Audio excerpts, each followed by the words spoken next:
Star Network is here.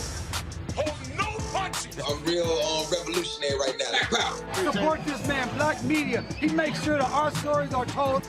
Thank you for being the voice of Black America, Roland. Stay black. I love y'all. All momentum we have now, we have to keep this going. The video looks phenomenal. See, there's a difference between Black Star Network and Black-owned media and something like CNN. You can't be Black-owned media and be scared. It's time to be smart. Bring your eyeballs home. You dig?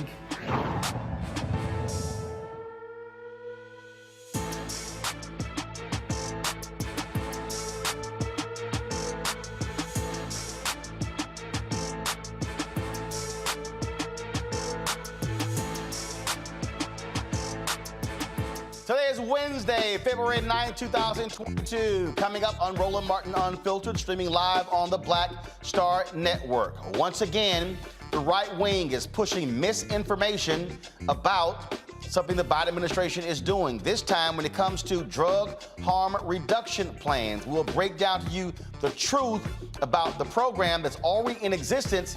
In fact, they've been in existence since the early 1980s. We'll break down how Black media keeps falling for the lies. Also, check this out, folks. A Black doctor gets a check. She goes to deposit the check, but the bank refuses to take it. The bank thinks the check is for $16,000. The $16,000 check is fake. Well, now she's suing them. She and her attorneys will join us tonight on the show. A Black swimmer in Wisconsin is disqualified for wearing a Black Lives Matter swimsuit. What they got to do with swimming? In Minnesota, they will pay journalists who were mistreated during the 2020 protest, and also students have been walking out of classes to protest the killing of another Black man there. In Colorado, they will be paying a Black man's family almost $3 million for his death at the hands of police. In today's Tech Talk, it's an app that will direct you to all of the Black restaurants near you. The founder of EatOkra is here to tell us about it. It's time to bring the funk on Roland Martin Unfiltered on the Black Star Network. Let's go. He's got it. Whatever the miss, he's on it. Whatever it is, he's got the scoop, the fact, the find. And when it breaks, he's right on time and it's rolling. Best believe he's knowing. Putting it down from sports to news to politics. With entertainment just for kicks, he's rolling.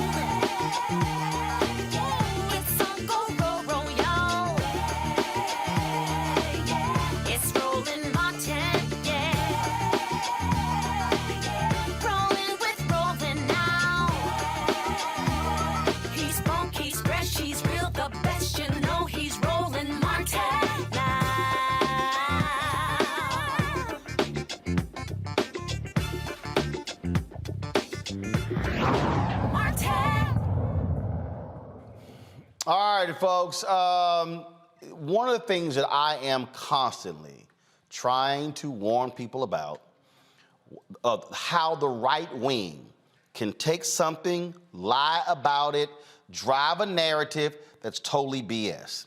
So yesterday morning, I had gotten some tweets and folks saying, oh, how you gonna sit here and spin Biden giving crack pipes out to Black people?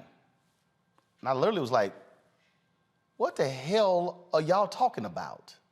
Like, I had no idea what the hell these people were tweeting about. And then all of a sudden, I see these articles citing the Free Beacon. Now, I'm in media. I know the Free Beacon is a conservative-ass website. It's a conservative rag. Antenna shoots up, uh-oh, double check. Not everybody did that. So how does conservative media take this? They see the story, then amplify it, and then Fox News starts talking about it. Watch. The Biden administration now moving to make it easier for drug users to light up and get high on crack and crystal meth. The new program will hand out needles and pipes along with safe sex kits, reportedly to make drug use safer while promoting racial equity. Also, they want to hand out the pipes so you don't inject. Louisiana Senator John Kennedy is a Republican on the Judiciary Committee. And Senator, good morning to you. Does this work? Bill, there almost aren't words in English. The Biden administration they just keep on rocking it in the free world. I mean, every single day reality calls, and the Biden administration just hangs up. I don't think when moms and dads lie down at night in America and can't sleep, they're worried about clean injection sites and sterile crack pipes. The issue, Mr. President, is crime. The issue, Mr. President, is how to stop it, not how to encourage it. The program is actually called harm reduction programs. There you had Senator John Kennedy, one of the biggest dumbasses in the United States Senate, with his fake country voice. Oh, I'm just a regular old boy. Go to my computer. This is a press release that was sent out September 14th, 2020. Louisiana Department of Health announces award of $34.5 million state opioid response grants. Guess what this grant is for? Oh, harm reduction programs. Yep, that's what it's for. Guess what? What does it say? With a budget of over $17 million for each of the 2 years, the priority population served by the grant will be under and insured, criminal justice population, tribes, pregnant women or women with infants experiencing neonatal opioid withdrawal symptoms, people who inject drugs, colleges and universities, school-aged children. Do y'all realize that numerous states around America have harm reduction programs? In fact, Mike Pence, when he was the governor of Indiana, there was an explosion of HIV cases in Indiana, and they had a syringe exchange program that curtailed the spread of HIV/AIDS. Indiana, a red state. Senator Marsha Blackburn was highly critical of these programs. Do y'all know that Tennessee has a harm reduction programs? Then, of course, you got this idiot, Senator Marco Rubio, who put out this video because he was just, oh my God, just appalled by these programs. Watch this fool.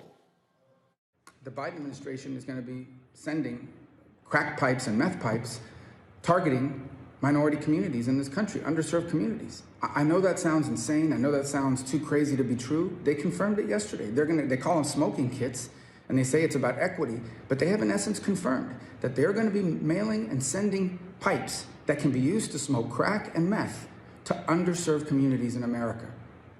This is insanity. This isn't even about liberal and conservative anymore. This is about crazy versus normal, insane versus common sense. Where does this end? Go to my computer. Here's an article for 2019. Governor Ron DeSantis signs legislation authorizing needle exchange programs in Florida. That's a harm reduction program. Yep, sure is. It's what it is in Florida, where Senator Marco Rubio is United States Senator. See, this is the right wing on how they're constantly driving a narrative, okay, based upon this Free Beacon story. This is what came up, the question came up today in the White House briefing, and Press Secretary Jen Psaki answered the question from Fox News. Thanks, Jen. HHS just put out a statement clarifying around some reports that crack pipes are not going to be part of the safe smoking kits that are funded by the administration. But can you clarify for us, were they never a part of the kit, or were they removed in response to this reporting and this pushback? They were never part of the kit. It was inaccurate reporting, and we wanted to put out information to make that clear. What is in the safe smoking kit? A safe smoking kit may contain alcohol swabs, lip balm, other materials to promote hygiene and reduce the transmission of diseases like HIV and hepatitis. I would note that what we're really talking about here is steps that we're taking as a federal government to address the opioid epidemic, which is killing tens of thousands, if not more, Americans every single day, week, month of the year. We put out this statement, though, because there was inaccurate information out there, or I should say HHS put out this statement because there was inaccurate information out there, and we wanted to provide clarification on the allowable uses for the HHS harm reduction program. It's not a change in policy. This program, though, is focused on harm reduction strategies, including prioritizing the use of fentanyl test strips and clean syringes. And all of these harm reduction services that will be supported by these programs are intended to save lives from an epidemic that we know is devastating to communities across the country. Now, y'all know Reecey Colbert, she don't mince words on the show. Last night, this thing blew up. Yes, so she dropped one of her Reecey specials, and this is what she said last night. Hey, y'all. So I'm here to debunk this ridiculous piece of disinformation that I've seen not only on the right-wing outlets, but on the Shade Room. This is why you don't get your news from the gossip blogs. The headline reads that the Biden-Harris administration is spending $30 million on crack pipes. They're not. They're absolutely the fuck not spending $30 million on crack pipes. Come on, y'all. Y'all got to be smarter. Y'all can't believe that. But I understand we're in an environment, everybody just takes shit around with and be fake outrage on whatever. But I'm going to give you the facts. You can read this. It's an announcement. All government grants have public announcements. This one is what they're referring to is called the Harm Reduction Grant Program. It came out of the American Rescue Plan. I'm going to read it to you verbatim, and you can tell me if that sounds like $30 million in crack pipes. The purpose of the program is to support community-based overdose prevention programs. Syringe services, okay, syringe services. That's still not crack pipes, and that's not $30 million motherfucking dollars. And other harm reduction services. Funding will be used to enhance overdose and other types of prevention activities to help control the spread of infectious diseases. It's a good thing because we're in a pandemic. And the consequences of diseases for individuals with or at risk of developing substance abuse use disorders. Support distribution of FDA-approved overdose reversal medications to individuals at risk of overdose, build connections for individuals at risk for or with SUD, for overdose education, counseling, and health education, refer individuals to treatment for infectious diseases such as HIV, sexually transmitted infections, and viral hepatitis, and encourage such individuals to take steps to reduce the negative personal and public health impacts of substance use or misuse. Where did you see crack at? There are 25 grants over the course of 3 years, up to $400,000. There is up to $30 million in funding for the harm reduction program, which, as I just outlined to you, is not crack pipes, not $30 million. So here's the thing, y'all. If you can't fact check, at least sanity check. Y'all, this is not hard. This is a statement the White House put out today. I got it early on. This is right here, okay? From HHS Secretary Batera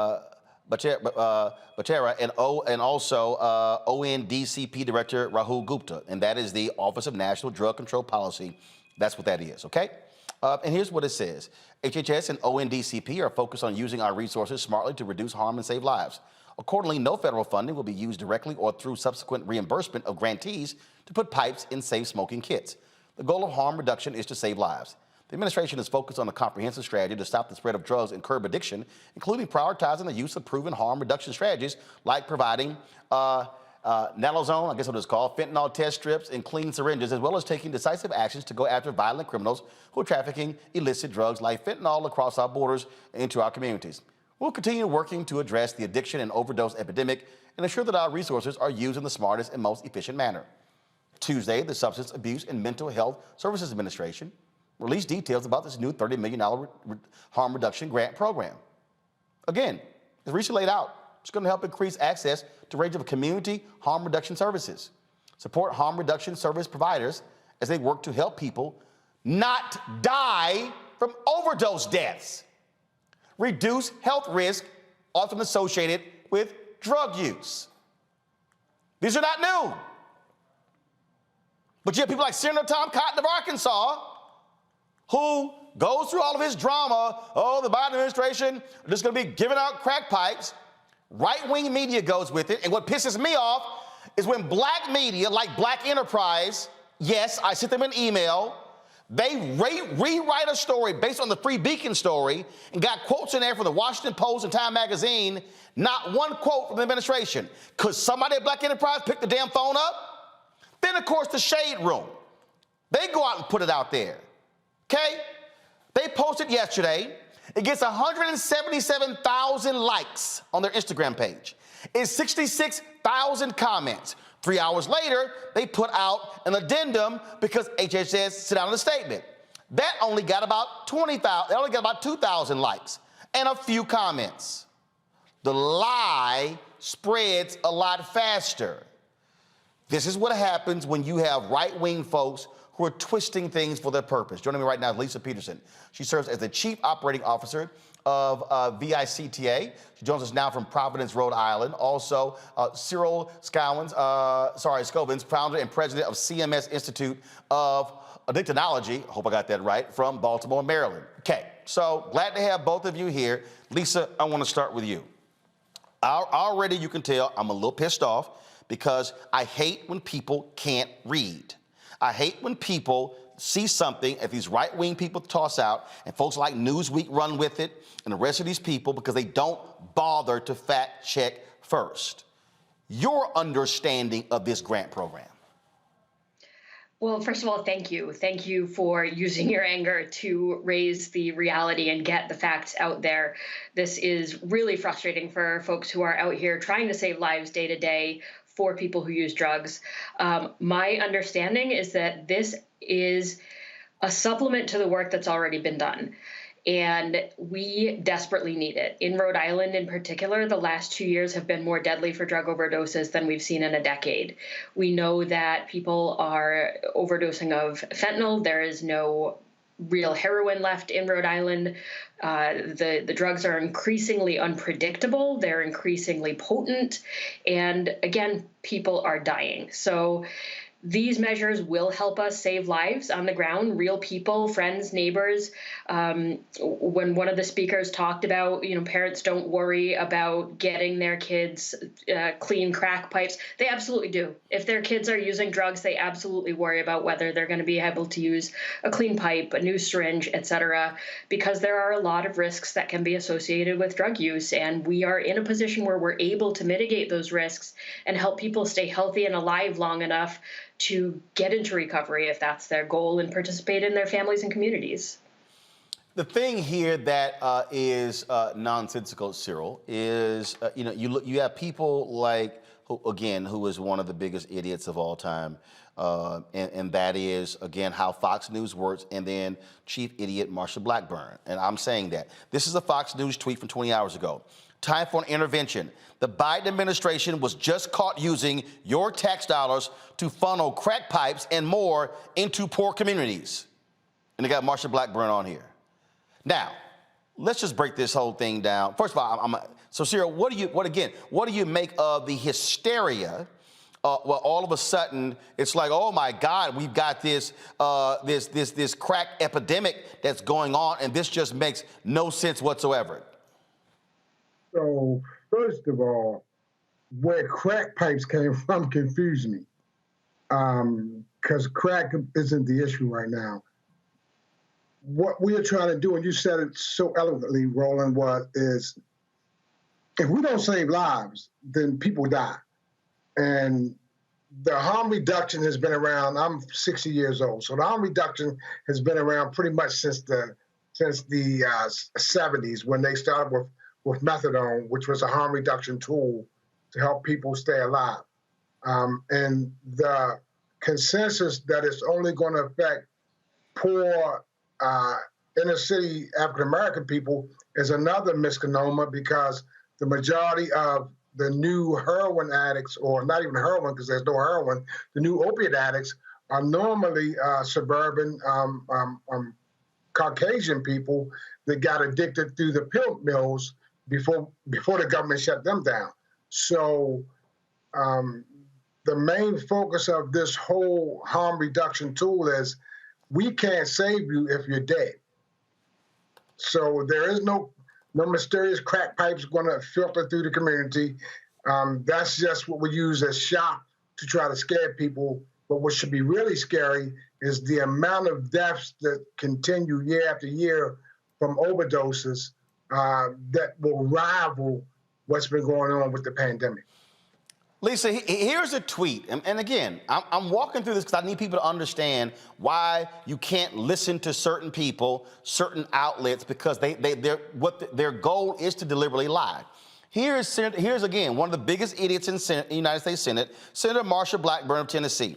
This is her tweet. While the Biden administration is busy filling vending machines with drug paraphernalia, Tennesseans want to see inflation halted, our southern border secured, and crime stopped. So let me just go ahead and just play this video. So listen to this.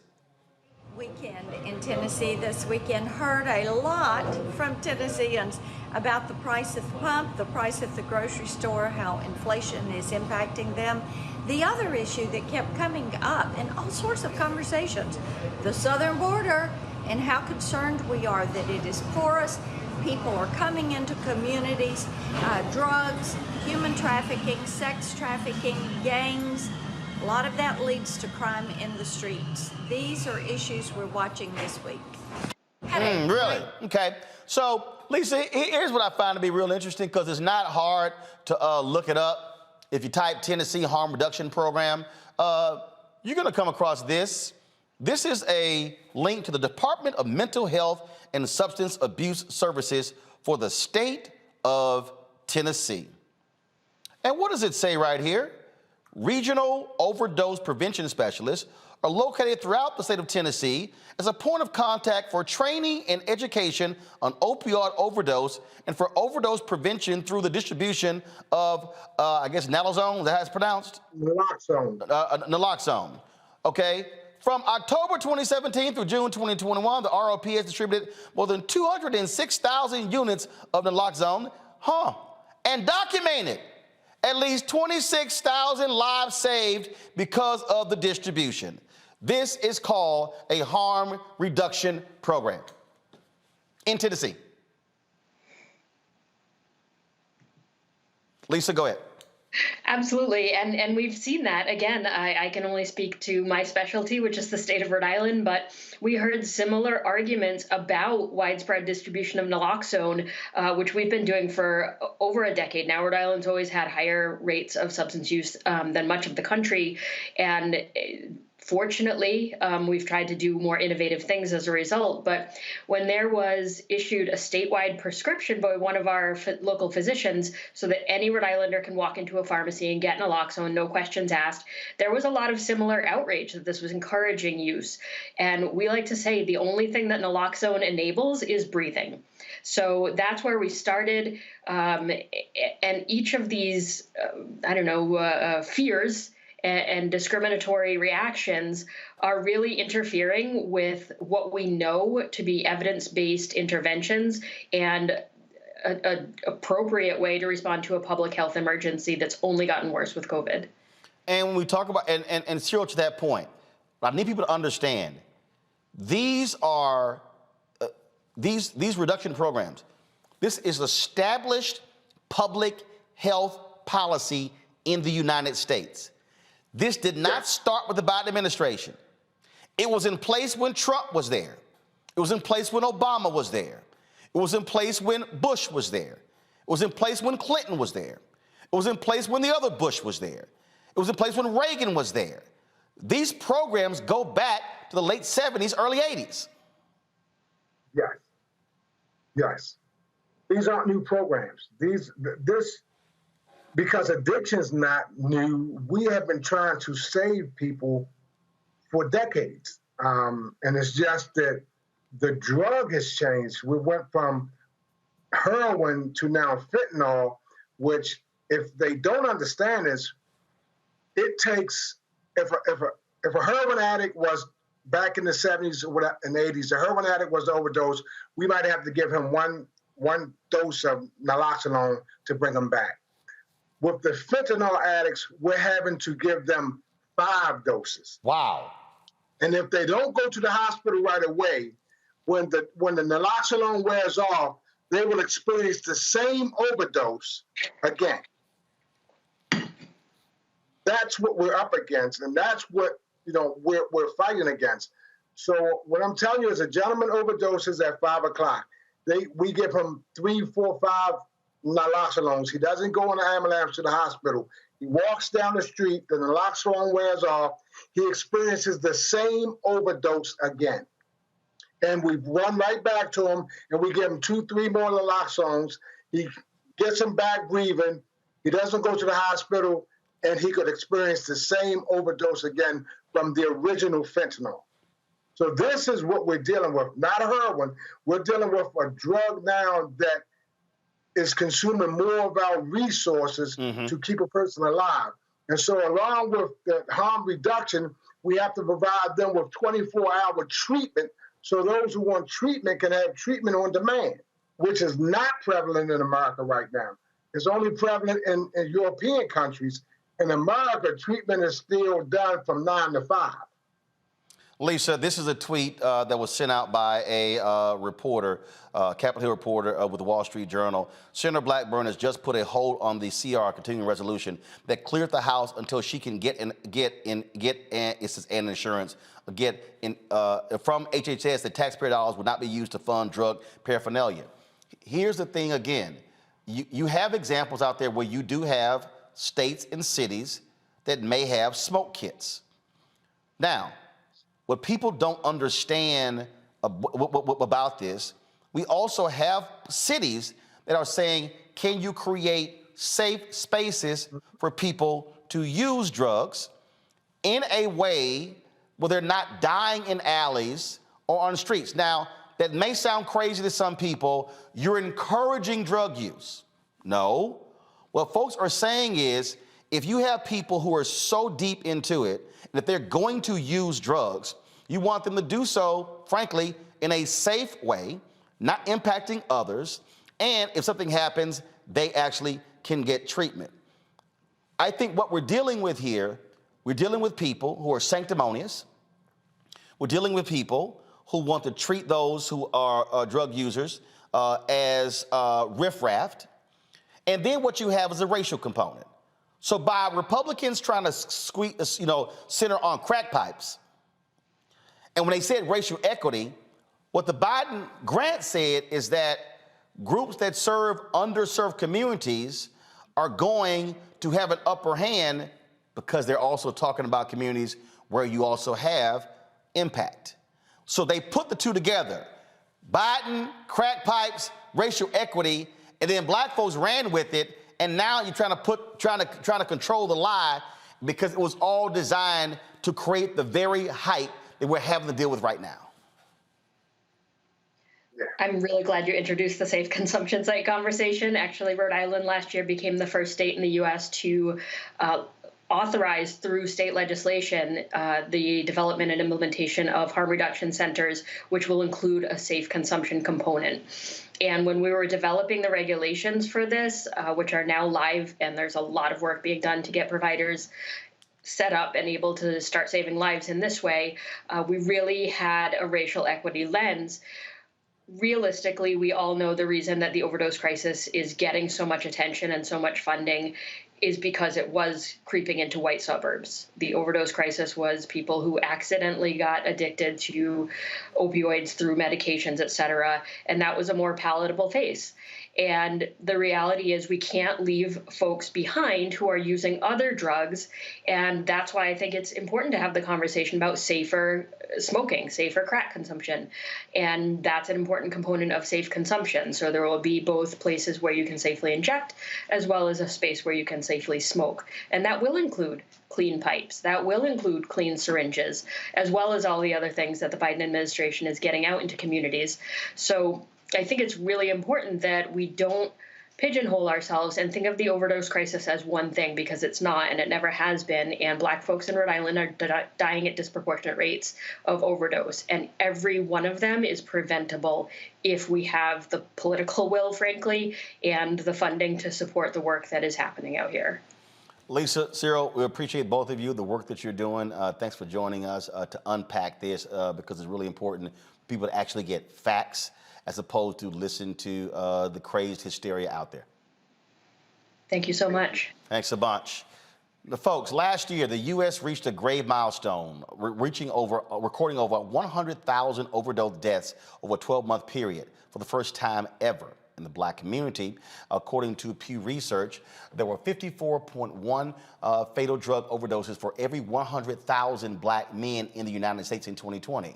Since 2015, the death rate among black men has more than tripled, rising by more than 213%. The overdose fatality rate among black women rose 144% between 2015 and 2020, far outpacing the percentage increases among women in every other racial or ethnic group during the same period.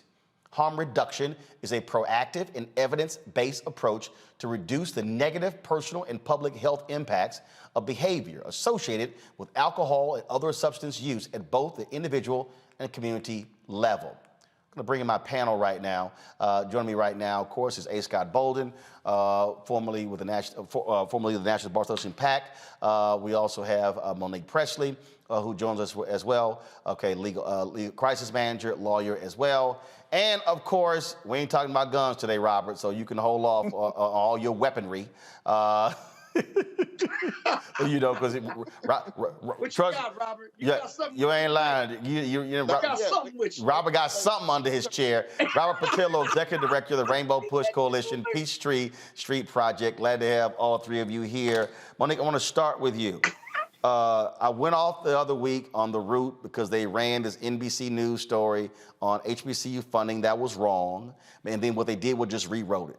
It pissed me off when Black Enterprise and the Shade Room ran with it as well. And I keep saying to these black outlets, if you're going, first of all, if that ain't what you do, stay the hell out that lane, okay? And understand the game that's being played. The right wing purposely pulled out crack pipes. Purposely said, oh, they're targeting minorities. Because you got people out there who say, oh, Biden don't give a damn about the black people. Now he's trying to kill black people. And you have all of that, okay? And they ain't talking about meth. They ain't say meth.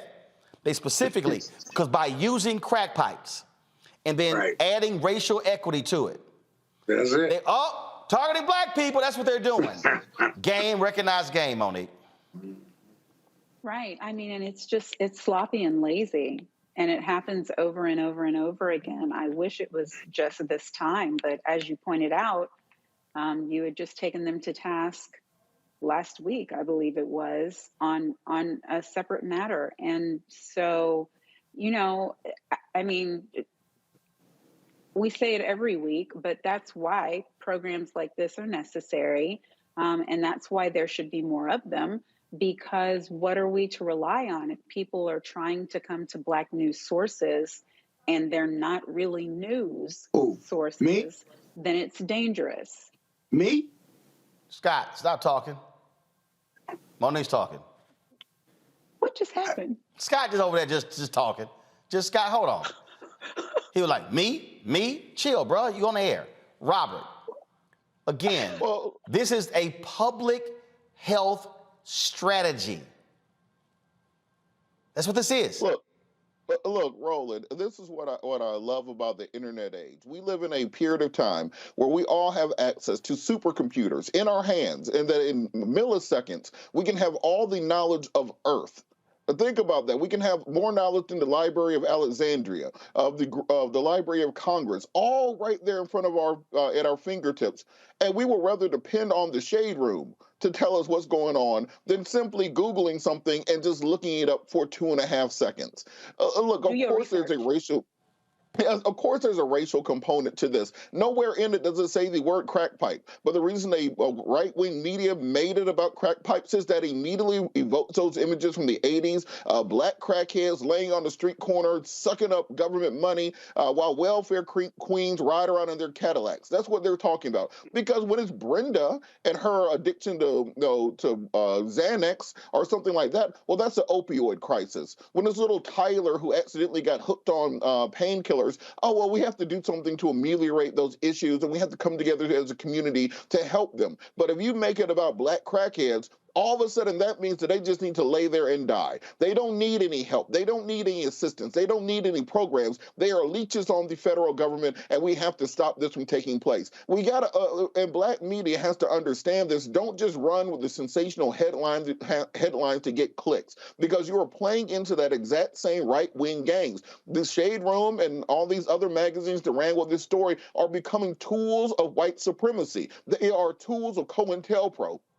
They are doing more to destroy the black community than they are doing to help the black community. What do you think is going on by only reporting on celebrity culture, only reporting on beef and drama, only reporting on these fake stories? When do they actually go out into the community and report on some of the good things that are happening? So we have to make sure that we are addressing this head to head, point to point, and ensuring that we get the right information out there, because this is a deadly issue. If they pull funding from this program because the Shade Room decided to run a story on it, there were people who are going to die from not having access to these drug kits, not having access to the to many of these programs. So we have to hold these folks accountable, and they need to come out and put as much effort into the retraction as they put into pushing the story in the first place.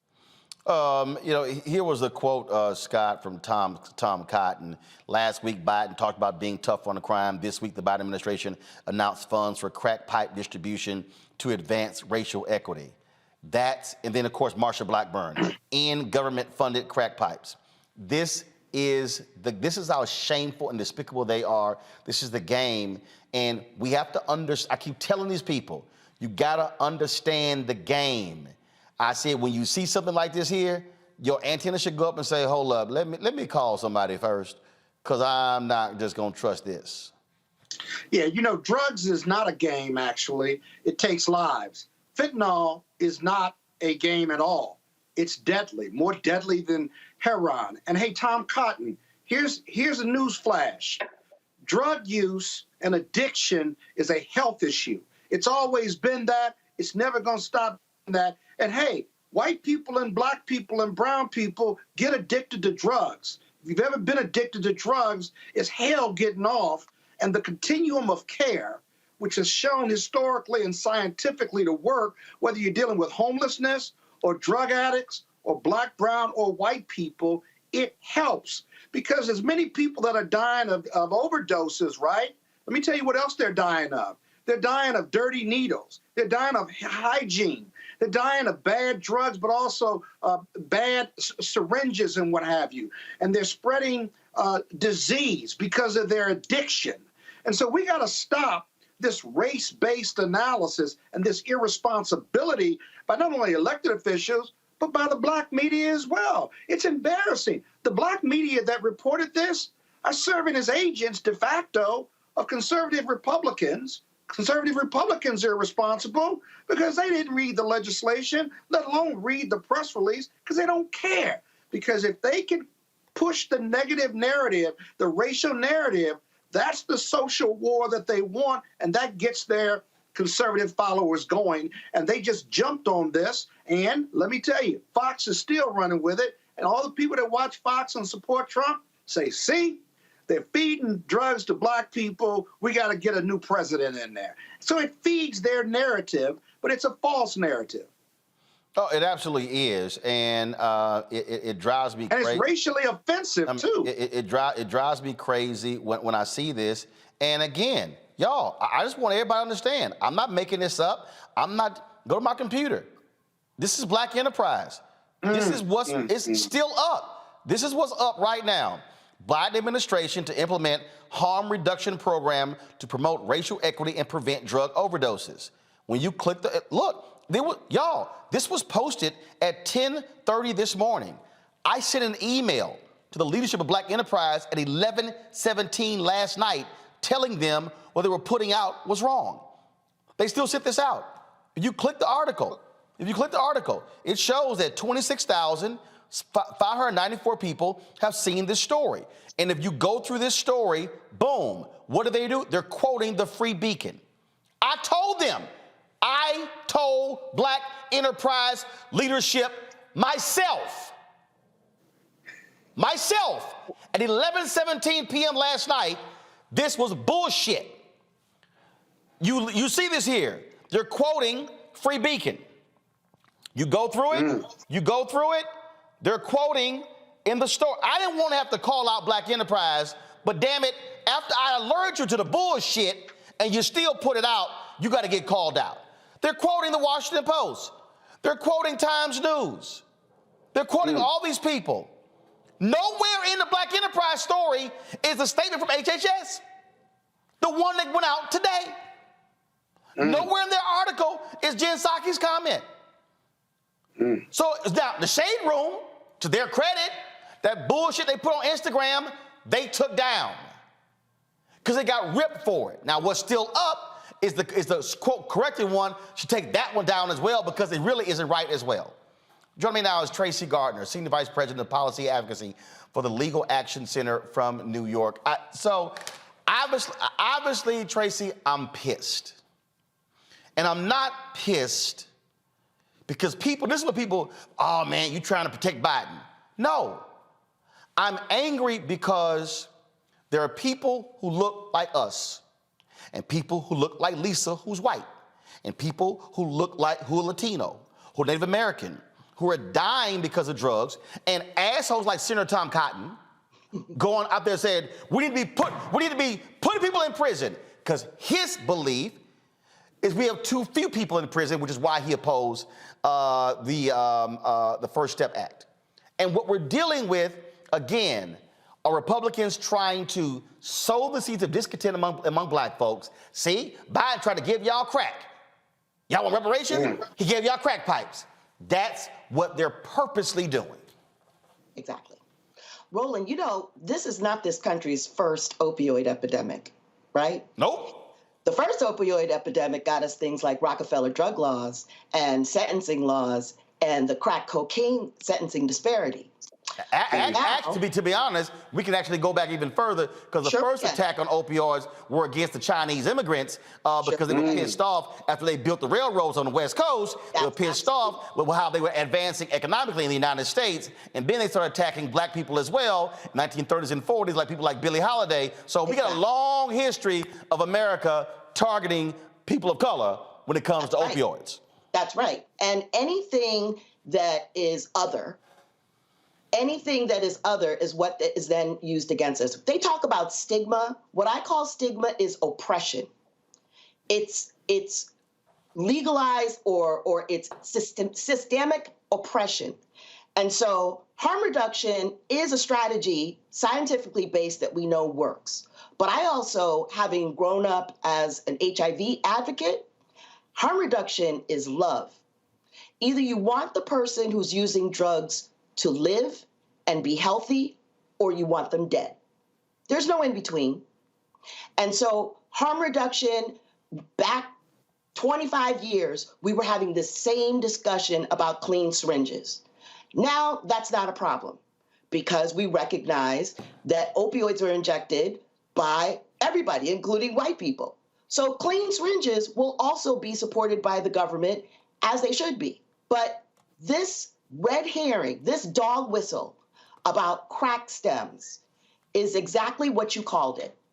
And that Black media in particular has a responsibility to give the correct information to Black communities who are dying in higher numbers than anyone else. This is not just about Becky struggling with Xanax or pill prescription addiction. This is about the decimation of Black communities and then our complicit silence. Now, if this whole program gets completely thrown away because of this dog whistle, as someone said earlier in your program, we will be the ones to die because we are the ones dying now. Now, let me just say, whether it's a clean syringe, whether it's a clean pipe, whether it's a condom, you can go into CVS or Walmart and buy condoms because we know people are going to have sex and we want them to do it safely. We know that people are going to drink, so we have safe consumption sites for them. They're called bars. And the issue about fentanyl, we're not talking about, and we don't use the word drug addict. I am a co-founder of the Black Harm Reduction Network, and we are a collective trying to change the language and the talk around the impact of drug policies and the war on drugs on Black people. But you can walk in to any bar and get unpoisoned alcohol, right? And that is really what we're talking about, is being real about the fact that people will do what they're going to do and they deserve to live. You don't have to like what they do, but you don't consign them to death. And that's what harm reduction is fundamentally about. You can survive drug addiction, but you can't survive the other blood-borne diseases that come when you are not using clean supplies. I'm going to show a couple of things here. First, this is from a piece on salon.com. This is where the crack pipe thing came from. From the grant, it said, as one of the 20 harm reduction activities in Biden's plan, HHS would provide, quote, safe smoking kits, which might include rubber mouthpieces for glass pipes to prevent injuries, as the fact-check site Snopes has noted. It's this relatively minor provision within a much larger program that provoked conservatives into spinning Biden's entire plan as a massive crack pipe giveaway. To be even clearer, no actual crack pipes will be given away, and the rubber mouthpieces are on one small piece of a plan intended to save lives and reduce the public health consequences of drug addiction. Exactly. Tracy, I made this earlier. This is what I said earlier, because people need to understand when you talked about harm reduction. This is a story from NPR, June 3rd, 2021. Indiana needle exchange that helped contain a historic HIV outbreak to be shut down. This was a program that was in Indiana, quite the red state. Correct. This is what it says. In 2015, Indiana's rural Scott County found itself in the national spotlight when intravenous drug use and sharing needles led to an outbreak of HIV. Mike Pence, who was Indiana's governor at the time, approved the state's first syringe exchange program in the small manufacturing community 30 miles north of Louisville as part of an emergency measure. But this is what he said. I will tell you that I do not support needle exchange as anti-drug policy, but this is a public health emergency. Correct. In all, 235 people became infected with HIV over the course of the outbreak, most of them within the first year. In all of last year, there was one new case. Health officials credit the needle exchange for the dramatic drop-off in cases. That's right. And a lot of conservatives were outraged over syringe exchange programs. They were trashing. This is not right. 235 infected. Program goes into place. One in a year. Even 20 years ago, the HIV infection rate among injection drug users and their partners was 30%. Once we put into place harm reduction strategies, including syringe exchange programs, it dropped down to 3%. Moreover, the babies born to folks who were HIV infected, New York used to have the #1 cases of pediatric AIDS cases. Now we have no babies born with HIV because we get people engaged in care, not by stigmatizing them or by criminalizing them, but by responding to them as a health measure and engaging them in care.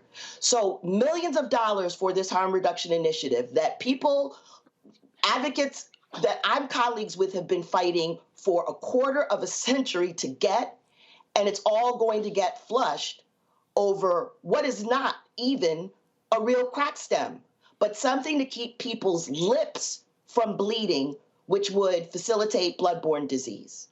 Come on. Absolutely. Tracy Gardner, Senior Vice President of Policy Advocacy for the Legal Action Center from New York.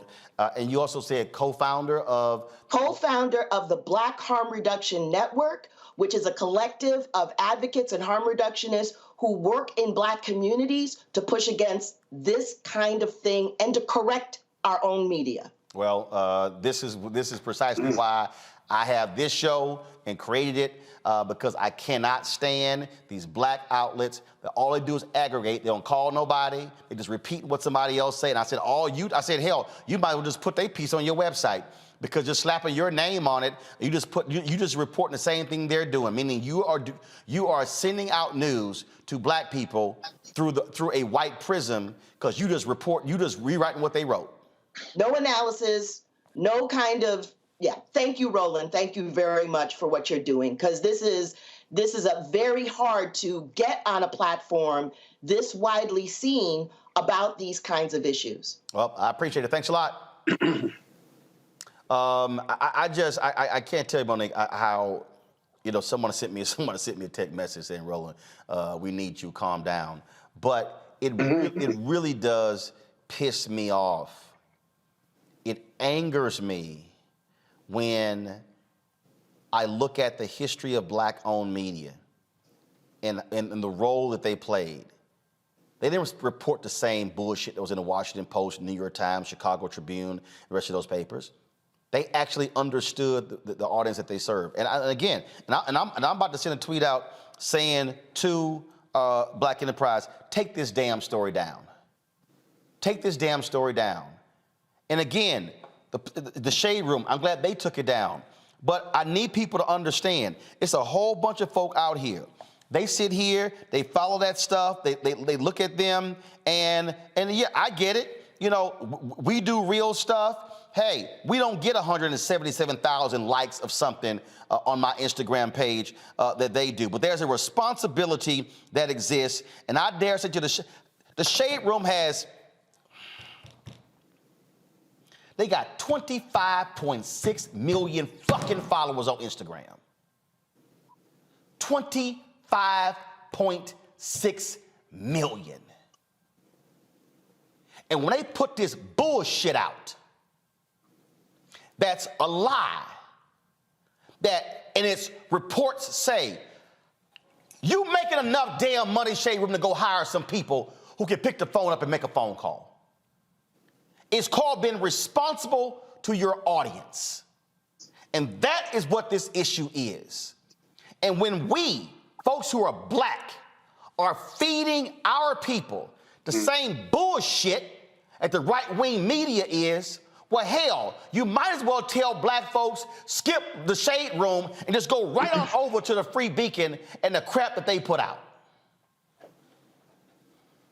Yes, because it's the same, for sure. But if the priority is not accuracy or even news, then just passing on.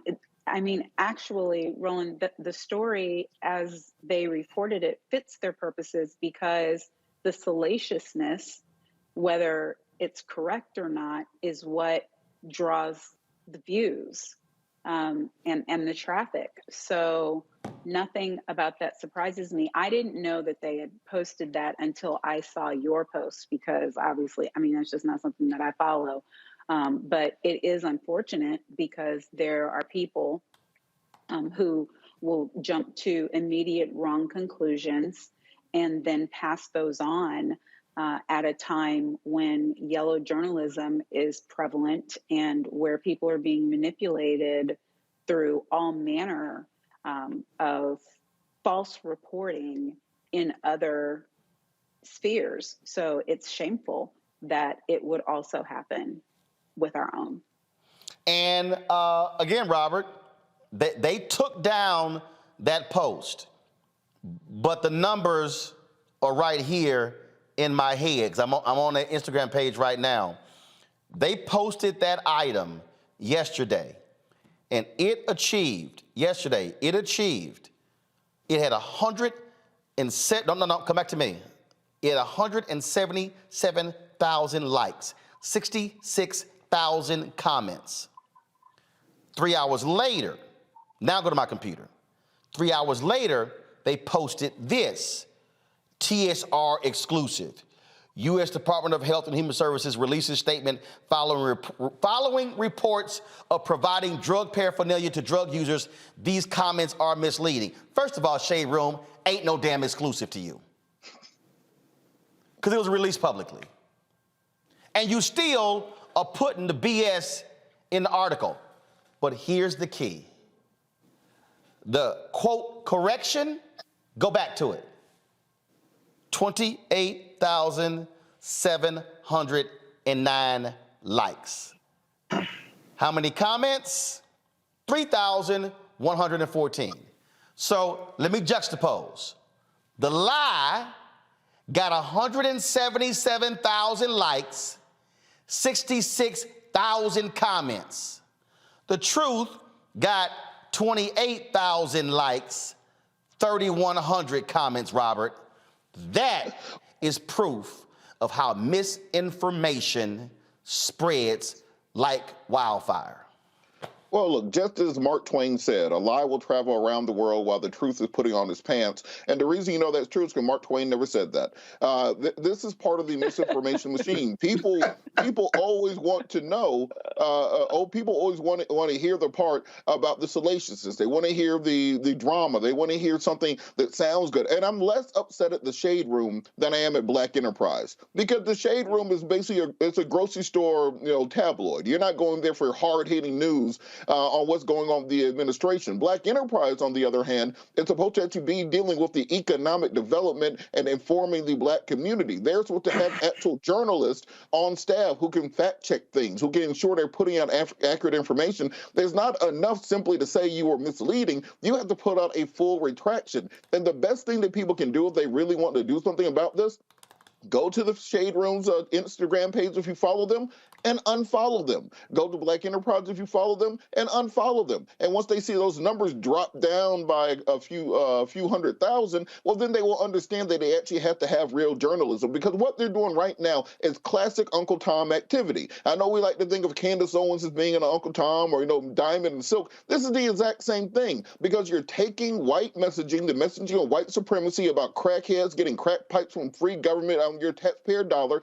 You are taking that and repackaging it and selling it back to Black people as a way to influence them to submit to white supremacy. So when you're doing Uncle Tom activity, then I have no reason to support you in what you're doing going forward, because as we said, if these programs go away, Black people will die. It's not going to affect Timmy, who's addicted to painkillers. Yeah. It's not going to affect Barbara in the suburbs, who's addicted to Xanax. It's going to affect our families. It's going to affect our communities. It's going to kill Black people. And I see no difference between what they're doing and those people who told on us when we try to run away, because they are so invested in getting the economic benefits that come with their proximity to white supremacy that they have forgotten about their duty to their own people.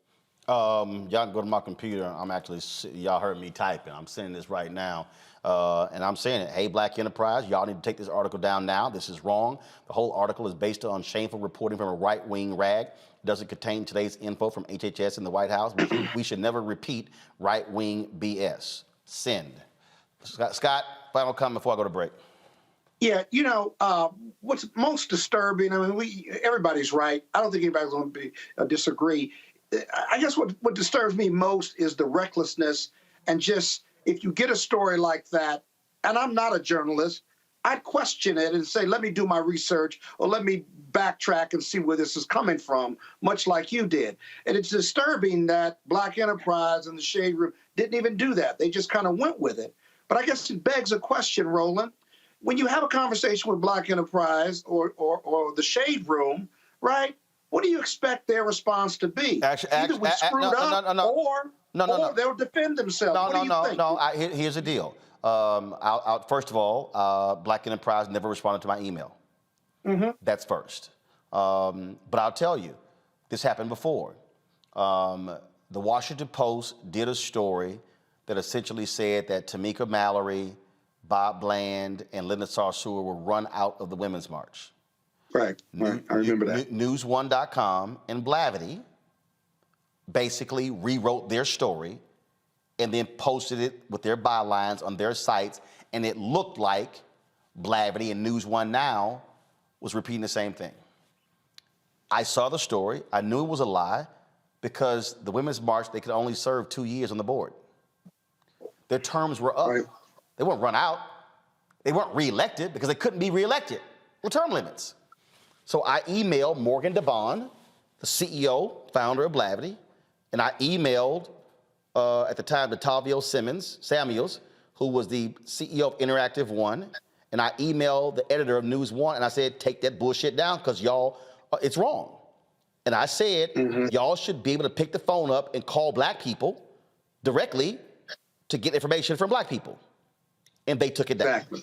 And so again, I got great respect for Butch Graves and Alfred Edmond and Derek Dingle at Black Enterprise, but the article is wrong.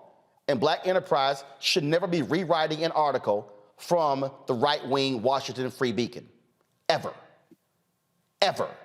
And if you put a byline on it, that means somebody had time to write that up, which meant they had time to pick the phone up and call to get the right information. Got to go to a break. We'll be back. Roland Martin Unfiltered on the Black Star Network, where we know how to fact check and we know how to independently report on black people. We'll be back in a moment.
Deborah Owens, America's Wealth Coach, and my new show, Get Wealthy, focuses on the things that your financial advisor and bank isn't telling you, but you absolutely need to know. So watch Get Wealthy on the Black Star Network.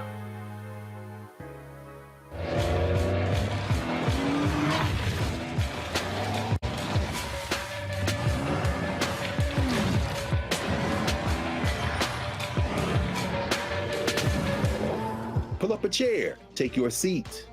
The Black Tape with me, Dr. Greg Carr, here on the Black Star Network. Every week, we'll take a deeper dive into the world we're living in. Join the conversation only on the Black Star Network.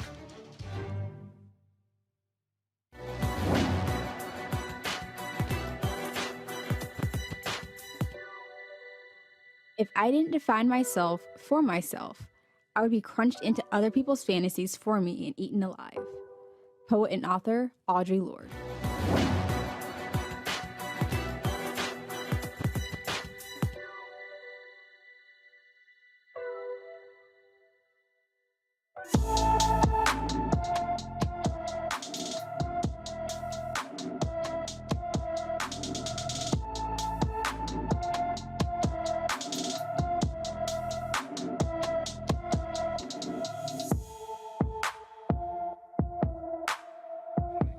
Hey, y'all, 20-year-old Shannon Tripp has been missing since February 5th. The Birmingham native is 5 feet 7 inches tall, weighs 100 pounds, with black hair and brown eyes. She was last seen wearing white and black leggings, a black tank top, yellow socks, pink flip-flops, and a cream-colored sweater. Anyone with any information on her whereabouts should please call the Birmingham Police Department at 205-254-7777,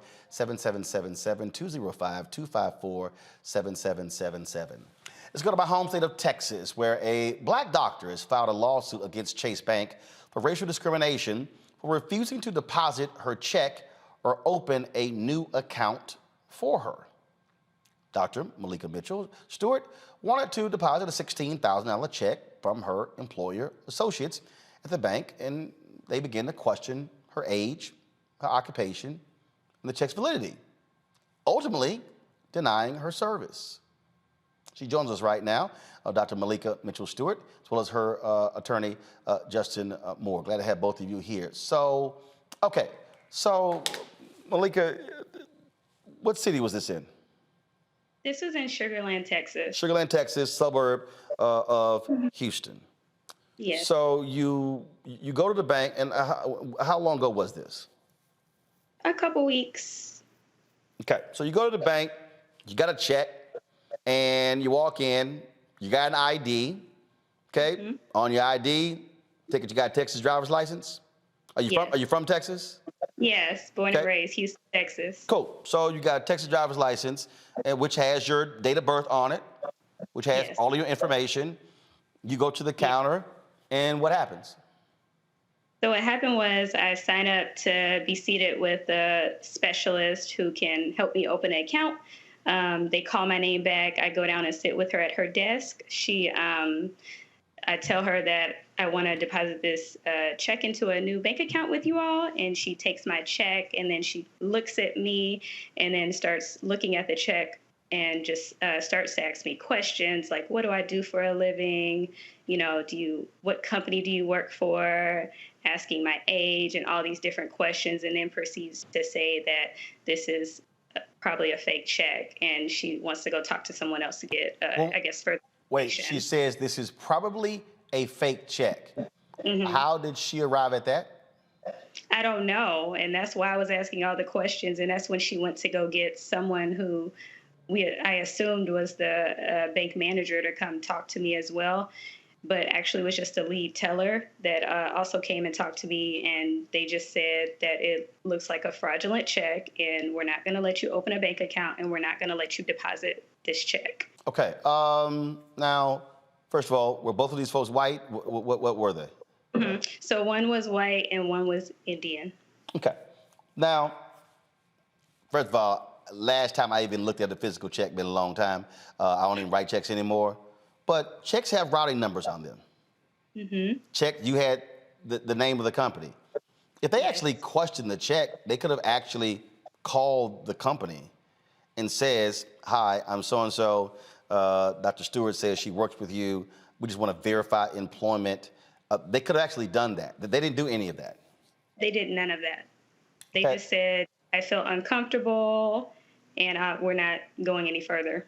All right. Did the bank manager ever come over? No, she wasn't even there that day. Okay. Was there an assistant bank manager? No, I was under the assumption that she was the bank manager. Okay. So, all right. So so when did they start asking you all these other questions, your age and other things like that? So during the process, when I was trying to explain myself and just tell them like, hey, this is my check. You know, I work at this new clinic that's opened in Houston now. This is my sign-on bonus. You know, I can show you documentation of the correspondence between me and my office. Whatever information you need, I showed them a business card. I was just trying to give them all the information they needed. You know, I thought they would need to just believe me and believe the validity of the check. So I tried my best to give them as much information, but they still just kept saying, we feel uncomfortable and we're not going to deposit the check or open a bank account for you. So here's a statement the bank sent.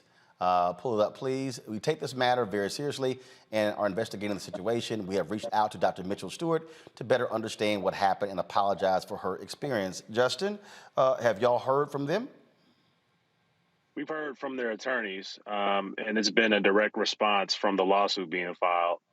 And, you know, with them responding to the lawsuit, they have expressed some regret as to what happened. But we have to realize that Dr. Mitchell Stewart filed a complaint at the bank a week after this incident occurred. So the incident occurred December 18th of 2021. She filed a complaint December 27th of 2021. She waited almost 30 days and she hasn't heard anything from the bank until this case started to go viral on social media. And after the case, began to go viral, that's when the bank started to send out overtures about some sort of apology. So we believe if there was an apology, which the bank has profusely apologized to multiple media outlets in response to media requests, we believe that, those apologies are only coming from the fact that this story has gotten a lot of attention. And, they basically shirked their responsibility to respond to the complaint that she filed, and they lost out on their opportunity to apologize then throughout that complaint process. The thing that's really interesting here, Dr. Stewart, is they can deposit the check and they can place a hold on your account, no activities whatsoever, for 5 or 10 days to see if the check clears. That's exactly my sentiment. I tried to ask them, is there a way that you can deposit the check, hold the funds? I won't touch any of the money. I won't use a card. You can keep the debit card that you give me if you want to. Regardless, they're mailed out to you, so I wouldn't have had it for a few days anyway. But I wouldn't have touched the funds until they were fully verified, and they weren't hearing that either. This is, Justin, Chase has had a lot of issues before when it comes to black folks. They've had employees file racial discrimination lawsuits against them. They've had other examples like this. I remember a story of a brother in, I think it was Arizona, who they were trying to steer him away from, I think it was a former athlete, who had several $100,000 they wanted to invest, and they gave him a hell of a time as well.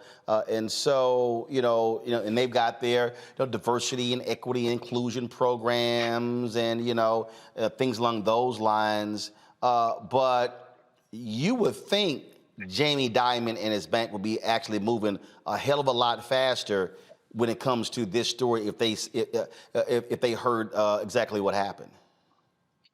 I mean, you would presume that, but I think Chase's legacy of, racism goes far beyond what's happened in our contemporary times. This bank has financed slavery, and I think that's a story that gets lost in translation. I mean, through their, Black Pathways program and things of that nature, I think a lot of folks seem to think that Chase is an equitable company, but we know that they have a long legacy of racism, and it's bearing itself out now with the redlining that they're participating in by denying Black folks financial services at their branches around this country. So there is a pattern and practice that not only exists today, but it's existed for centuries now. So I'm not shocked at all that Chase hasn't come to the table with an apology that has some level of contrition to it and has some type of substantial tangible type of redress that's being afforded to Dr. Mitchell Stewart and other folks who have experienced this type of racism.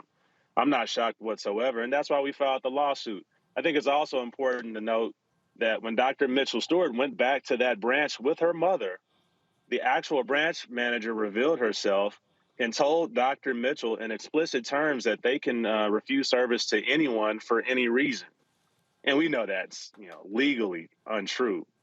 But the fact that the branch manager said that shows that there might be a pervasive issue of racism that's actually percolating within the rungs of Chase's retail banks. Dr. Stewart, where did you go open an account elsewhere? I know you've got a Black-owned bank there in Houston. Where did you take your money? So, I had a previous account, so I had to end up just using my other bank account that I did have. A previous account with Chase or another bank? No, with another bank. I never had a bank account at Chase. I was trying to open a bank account at Chase. They're a well-known bank. They have multiple locations, easy access. That's what I was trying to do, but that didn't work out. Gotcha.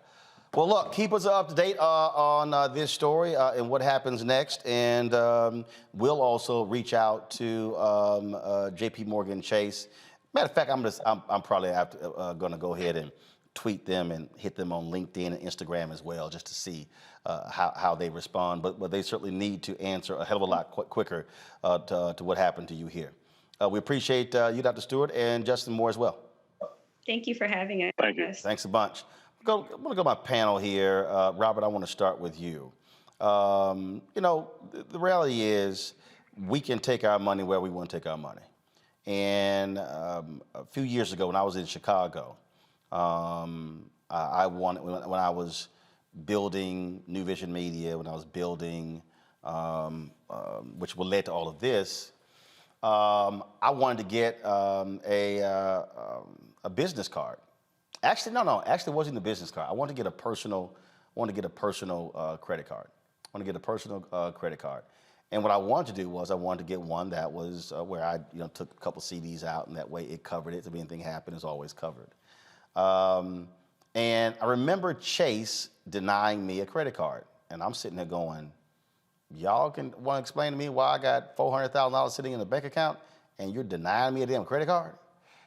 And wholly insufficient. So I took all my money out. I'm like, see y'all later. Went to a bank that gave me a personal credit card and business credit card. And we see these stories, but all the time. But for this branch to question her occupation, her age, to call her check fraudulent, and you don't even check, that's beyond foul.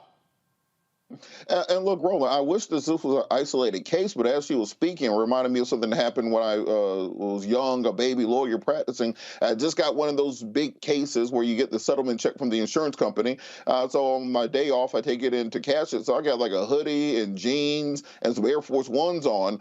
They actually called security over because they just assumed that I wasn't supposed to have a $120,000 check to put into my IOTA account.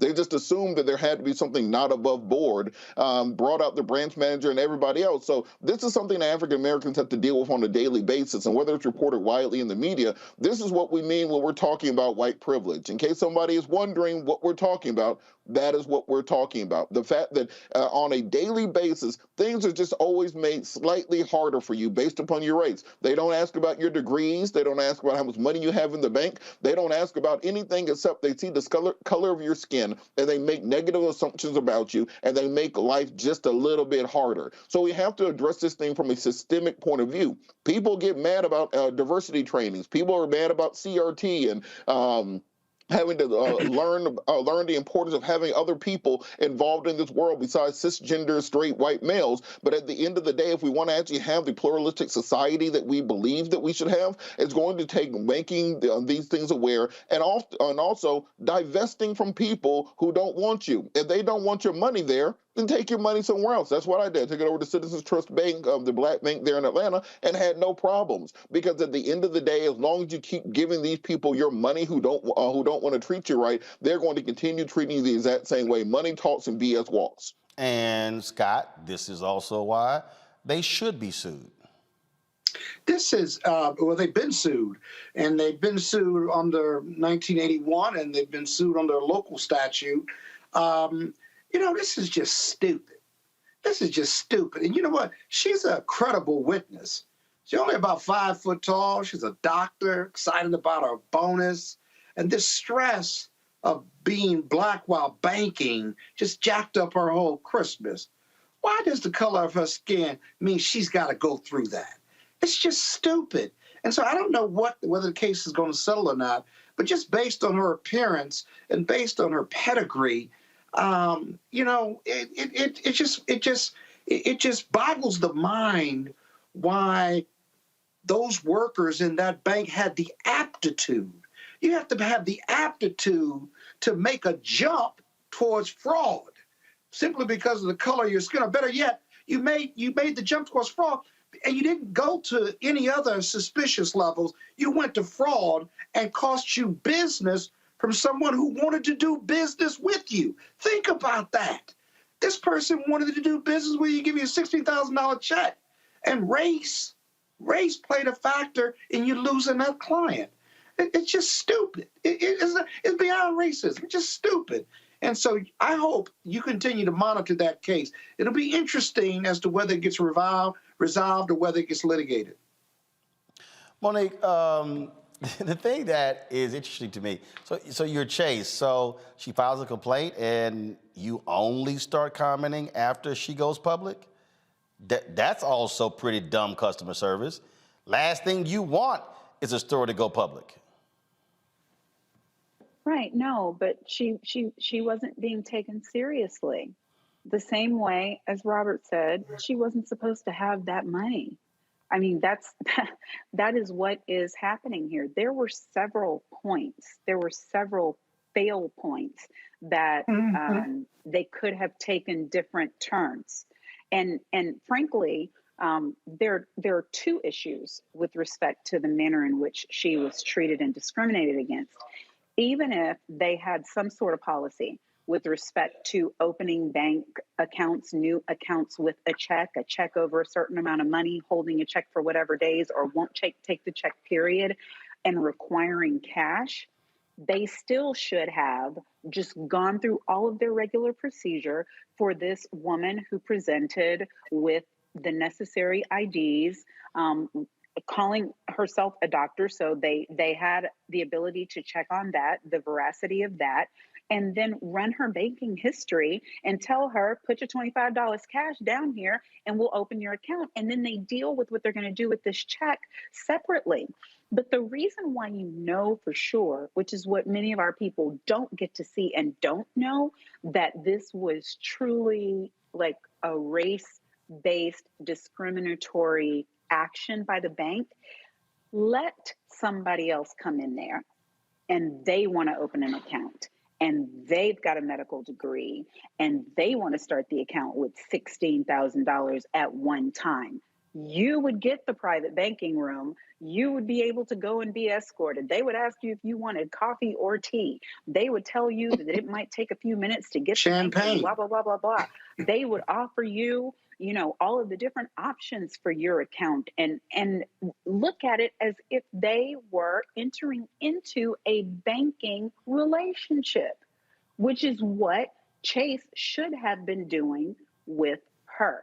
So no, they failed 15 different times along the way. And at this point, they get what they get. Oh, absolutely. And so, yeah, I'm sitting here because y'all know I can be real petty. So I'm sitting here. You know, no, I don't believe that. I'm sitting here sending a post on LinkedIn. I'm also tagging Jamie Dimon, who is the CEO, as well. So this goes right to his box.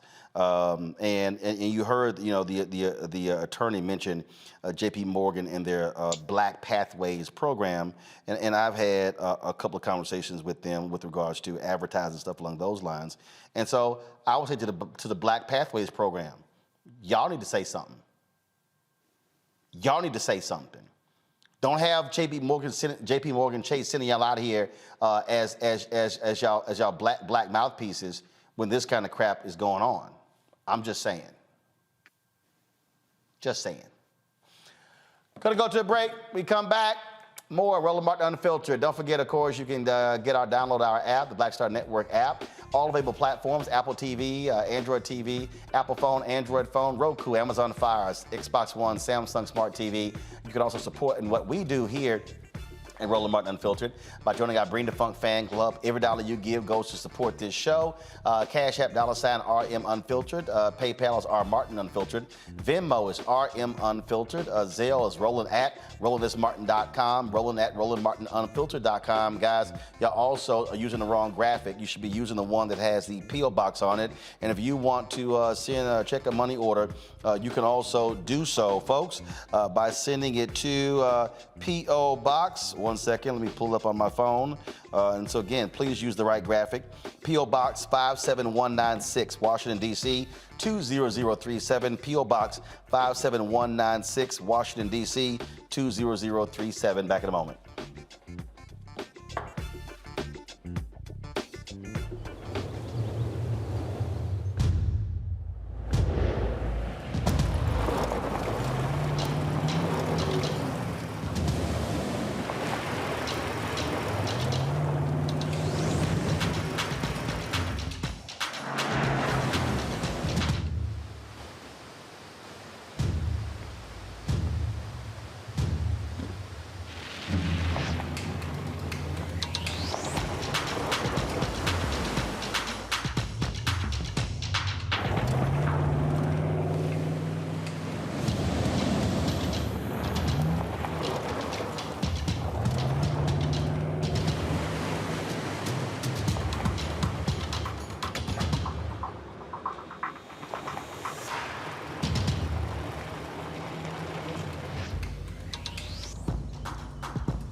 Hi, I'm Dr. Jackie Hood Martin, and I have a question for you. Ever feel as if your life is teetering and the weight and pressure of the world is consistently on your shoulders? Well, let me tell you, living a balanced life isn't easy. Join me each Tuesday on Black Star Network for A Balanced Life with Dr. Jackie. We'll laugh together, cry together, pull ourselves together, and cheer each other on. So join me for new shows each Tuesday on Black Star Network, A Balanced Life with Dr. Jackie.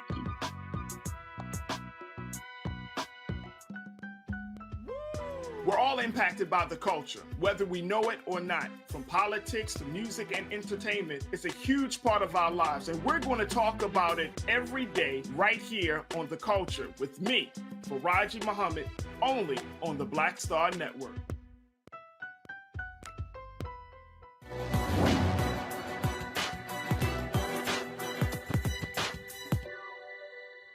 Whatever we believe about ourselves and our ability comes true for us. Journalist Susan L. Taylor.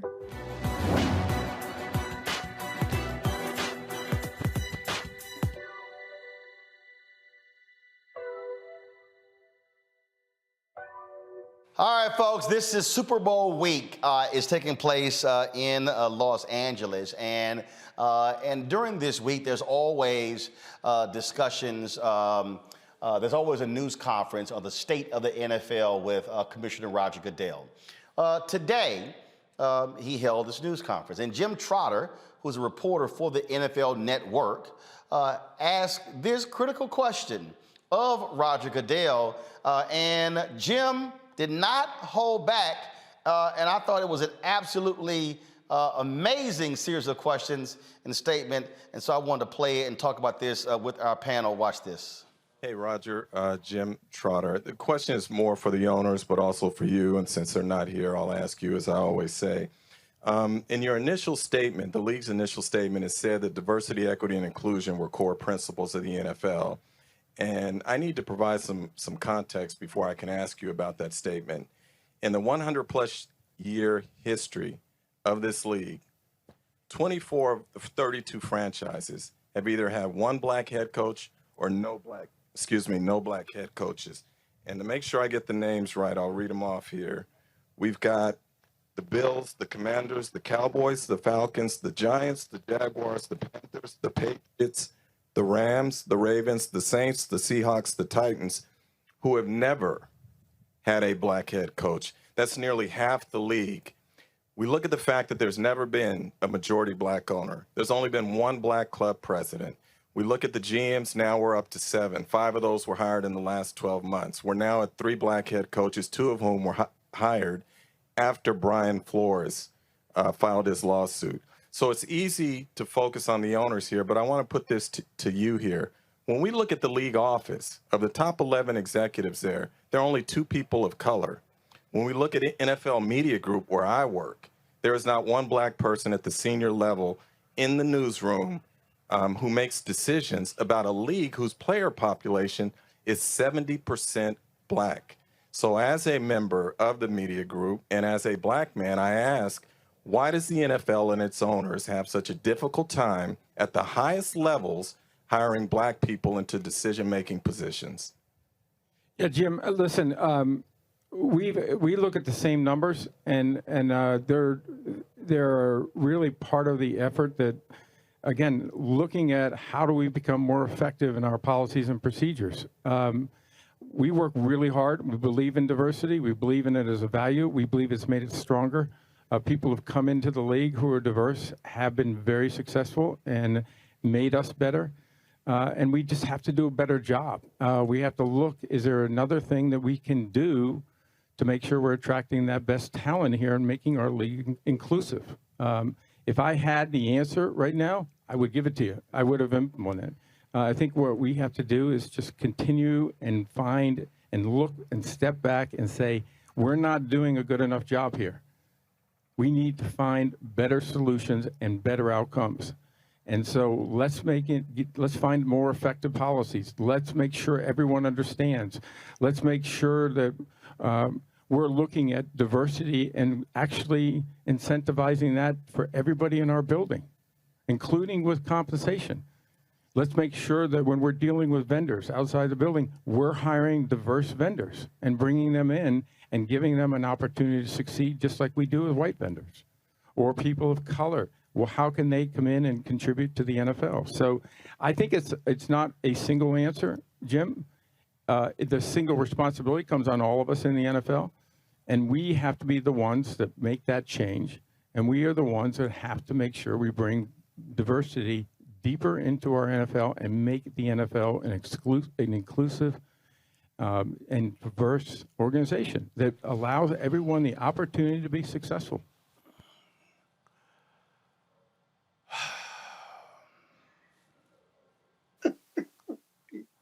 He's too funny. You know, Scott,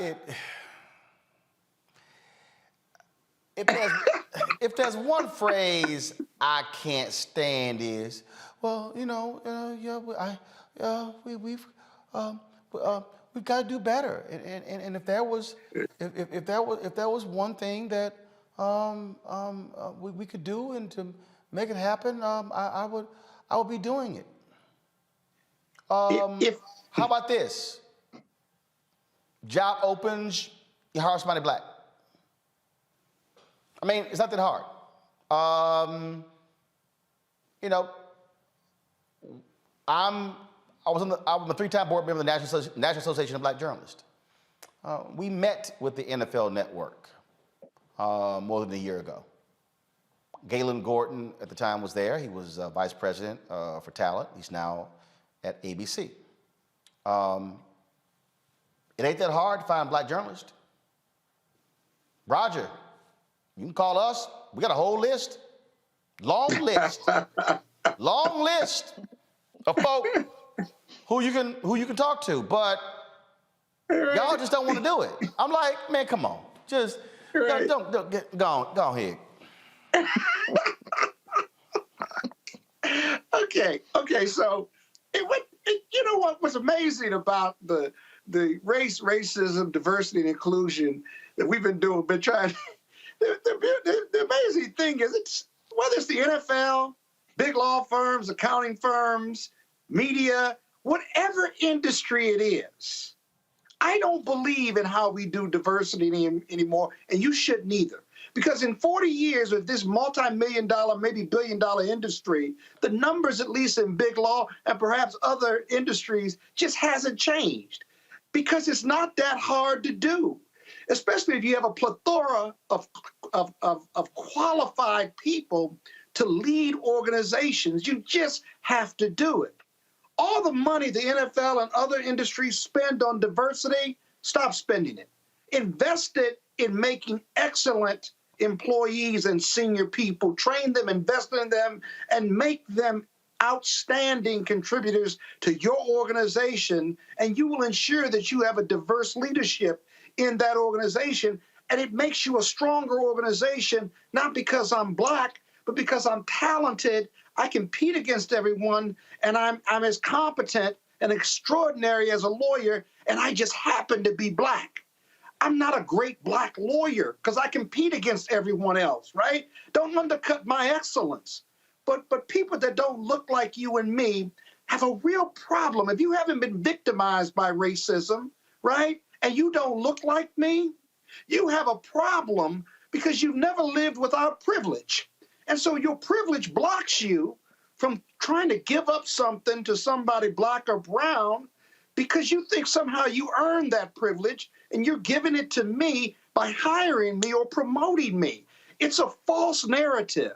And so it's really not that hard. Just invest in people, make them great, give them every opportunity, inclusion, include them, not diversity, include them, right? And you'll have a diverse team. It's not that hard. You follow everything I just said. I've been in big law for 30 years, been in management for 10. It's not that hard. It just, look, Monique, it's like if I walk into the room and it's like, damn, everybody here dudes. We need to go hire some women. If you the one in charge, say the word. So Roger, stop bullshitting. Just do it. Monique, go ahead. Right. I mean, power concedes nothing without a demand. He's not doing anything surprising to me. They're not doing anything surprising to me. They're only going to do what they are forced into doing due to pressure. I mean, y'all not boycotting no more? I don't watch the NFL anymore. I haven't watched for years. I don't really understand if I can just apply my action items and my questions to a different area, which is us, because we're the only people we can control. Oh, you're right. That's we right. boycotted That's right. for one Jay-Z. man. That's right. Remember, Jay-Z said we were done with kneeling. I guess he's supposed to fix all that, huh? Well, no, but I mean, are y'all done? Are y'all done boycotting? This ain't about Jay-Z. No, actually, Actually, it was Actually, boycotting. It wasn't a real boycott, and that was part of the problem. That actually was part of the problem. But people were very vocal about not watching, and they watch now. No. Let me go back. Kaepernick did not get the job, and they watch now. No, let me go back. Monique. What they said they were not watching until it happened did not occur. All I am saying is, if we can boycott because of the offense of the one black player who stood out for social justice issues and for everything that meant, then we can boycott. And I'm not talking about boycotting the games or even the watching of the games, because the 70% of black folks who earn their living doing that deserve our support. It seems clear to me we ought to be boycotting the sponsors, because the sponsors are who make the money, and the money is what drives Roger Goodell. It's not hard. It is. It's all very simple, but it's not as simple as walk in and there's no black people at the table, so put one there. Well, hell, they don't want to. So where is the pressure? Because us sitting back and waiting for him to do it, ain't it? But I'm gonna say again, that this is, Robert, this was one of the things for me when it actually happened. Even that quote boycott, it wasn't a real boycott. It was a loose boycott. It wasn't organized. There was some organization. But I'm talking about, it was kind of like this area and this area. Part of successful boycotts are organized.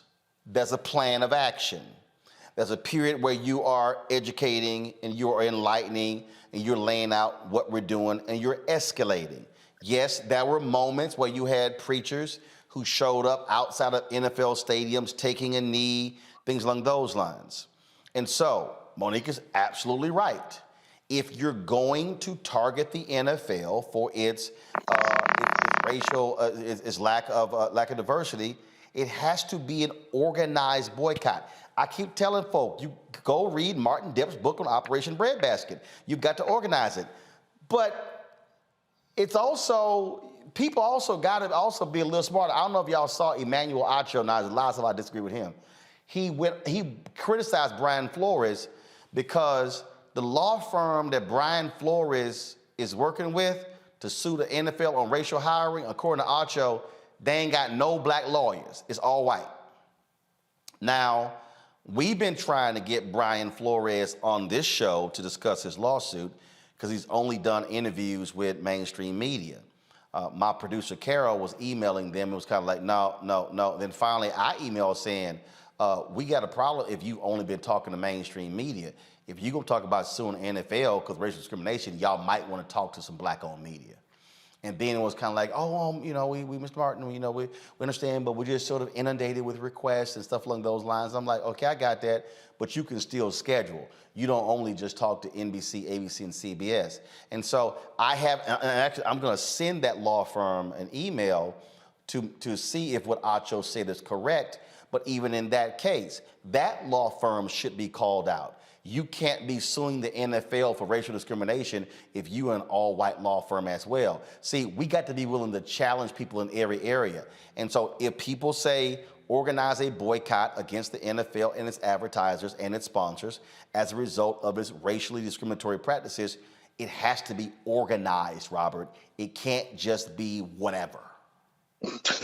Listen to Roger Goodell. I need Scott to hand me some of that white Hennessy behind him because it's nauseating trying to get through a lot of this stuff. Y'all saw that bottle of white Hennessy as soon as I saw it. But it's nauseating trying to get through what Goodell is saying, because this is nothing new. This is nothing that we didn't. You can go back to Denny Green. You can go back for generations of black players where they said that a black man couldn't be a middle linebacker because they didn't have the intellectual ability to call the defense. A black man couldn't be a center because he had to set the protections on the offensive line. Black man can't be a quarterback, other than Doug Williams, because they don't have the ability to read defenses. That's why Cordell Stewart was returning kicks instead while Neil O'Donnell was playing quarterback for the Steelers. We've gone through this before, and guess what?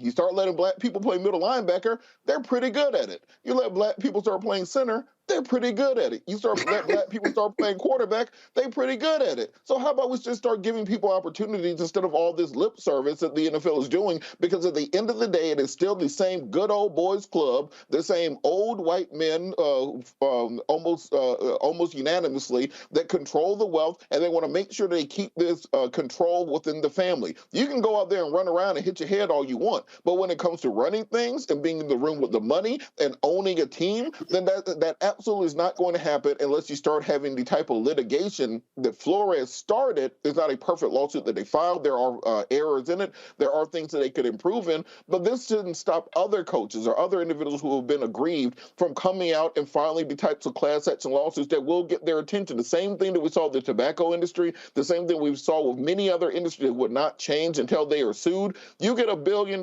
settlement out of the NFL, you about to see all the coaches be black for about a generation. So that's what it's going to take for people to actually start listening.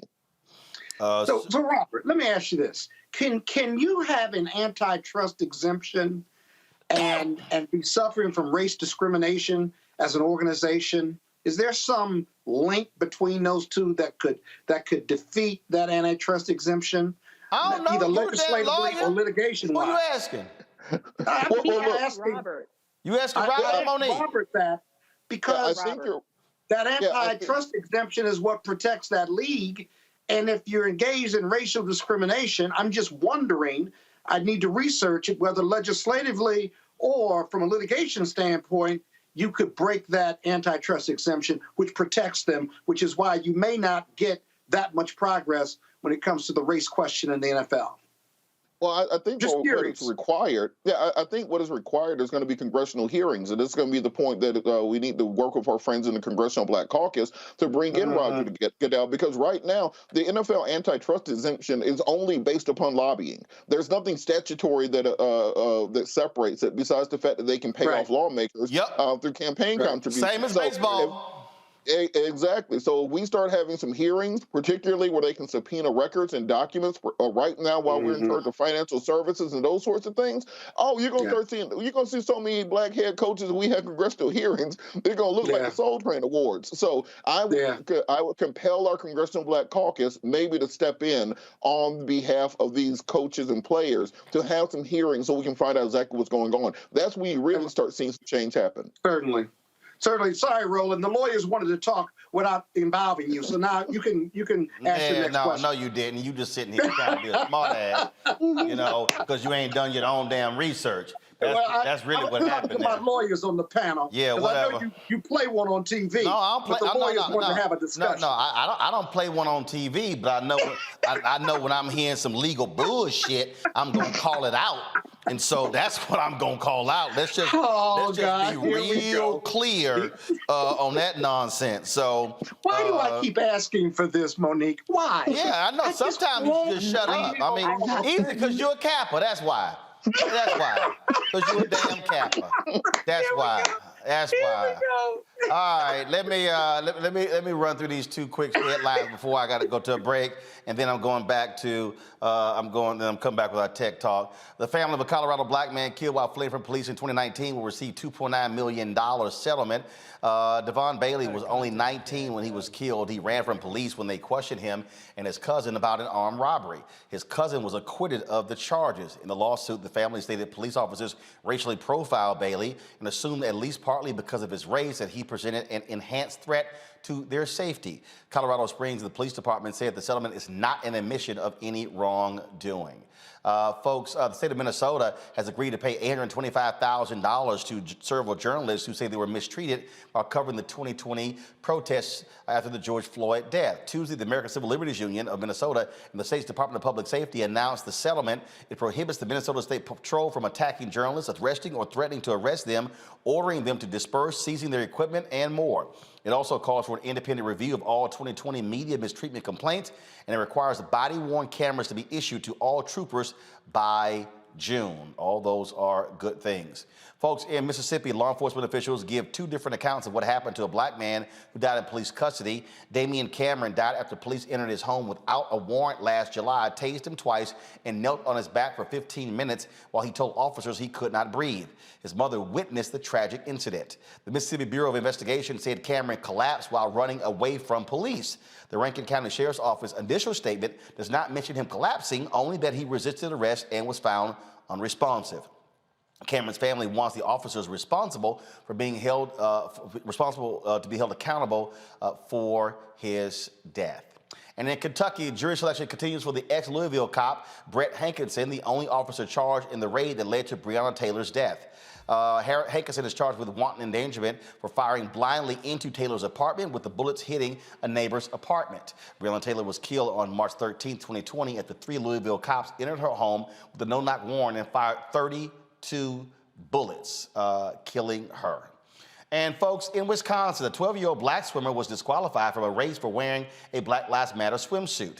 Lady Lions wore the swimsuit in support of Amir Locke, who was gunned down by Minneapolis police executing a no-knock search warrant last week. An independent volunteer told the preteen if she did not remove her swimsuit, she could not compete. Once her mother got word, she notified the local NAACP, and the YMCA officials overruled the volunteer's decision. Lady competed for the duration of the meet, only missing one race. I mean, ain't that something? Damn, Monique. How you gonna tell somebody they can't wear black, like, ain't no rules on swimsuits? Really? Now we tripping? Well, there might be rules on swimsuits. I don't know if there are or not, but it's good that that worked out in her favor. But, you know, at the swim meets that I go to, yes, the team competitors all have to wear the same thing. I'm assuming she was wearing that in protest, and that they honored that from this young girl who was trying to make an important statement. So I think that that's a good thing. And that's why you tell volunteers sometimes, Robert, sit your ass down. Well, look, somehow I bet you this goes back to, we're never going to find out. This probably goes back to just some angry Karen who was sitting across with her little daughter, Sarah, or something, and saw the Black Lives Matter swimsuit and got offended and ran over and started making a fuss about it. But I'm glad that these young people are standing up and making it known that their generation will continue in the legacy of Tommy Smith, will continue the legacy of John Carlos, will continue in the legacy of Kaepernick and those who have used their platform to protest. And guess what? This story being reported nationally, as you are right now, will have a far bigger impact on these young ladies' lives than them winning a swim meet when they were preteen. So I think they did the right thing, and I hope this inspires more people to use their platform, whatever it is, to fight for social change. Hell yeah, man! Just wear it. I don't care, whatever. Wear it. Do whatever you want. Just be all in these folks' face, Scott. I mean, first of all, but why do white people care so much about this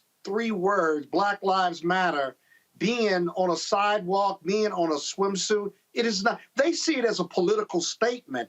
That's their ignorance. It is an affirmation. That's all it is. You disagree with the statement that Black Lives Matter? You don't think we matter? That's the problem if you think it's some type of political statement. My goodness gracious, there's so much more that we could be locking arms on to reach some type of racial harmony in this country, and yet we're caught up on those political words that are nothing more than affirmations of the truth. Stop it. Man, look, those 3 words are a problem because of 2 words, white fear. It's simply that, white fear. So, of course, y'all, literally, we are editing the book. It's going to be dropping in September, or I go right to the chase, cut right to it in terms of the white fear that's happening in America. All right, real quick, before we go to break, don't forget, if you are a HBCU student, you're going to be a junior or a senior in the fall, you can apply for the McDonald's Alpha Phi Alpha Scholarship that I've been working with McDonald's, $15,000, offering 7 scholarships at $15,000 each. To apply, go to tmcf.org. The deadline is February 28th. All the details on how to qualify for the scholarship are on the website, tmcf.org. .org. And so please, folks, apply. If you're a junior or senior in the fall, again, it's all about getting y'all some money. That's what it's about. $15,000, 7 of those scholarships. Be sure to check it out. Got to go to a break. When we come back, folks, we're going to talk with the creators of an app that allows you to find a black restaurant near where you work or live in our Tech Talk segment. Please check that out. Of course, the segment is where we give an opportunity for African Americans who are in tech to talk about their product. Don't forget to support us by downloading the Black Star Network app, Android, Apple, Android TV, Apple TV, Samsung, Roku, Xbox One, as well as Amazon Fire TV. And of course, you can join our Bring the Funk fan club where your dollars go to support what we do. I leave on Saturday for Liberia. We're going to be there 10 days broadcasting from Liberia for the 200th bicentennial celebration of that country founded by freed slaves. And so your dollars make all that possible.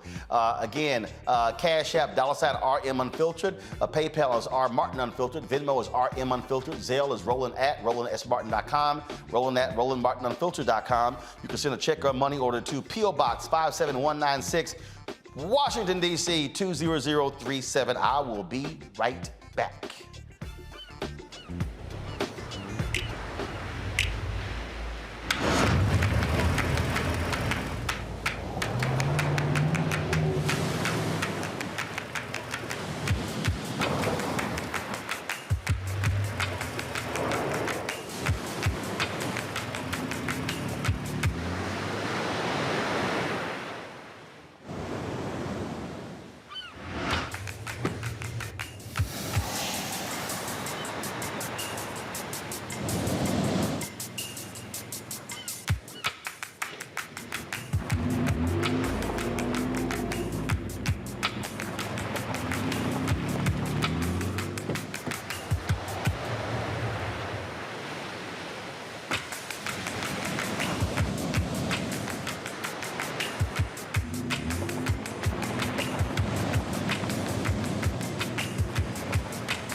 My name is Charlie Wilson. Hi, I'm Sally Richardson Whitfield. And I'm Dodger Whitfield. Hey everybody, this is your man Fred Hammond, and you're watching Roland Martin, my man, Unfiltered.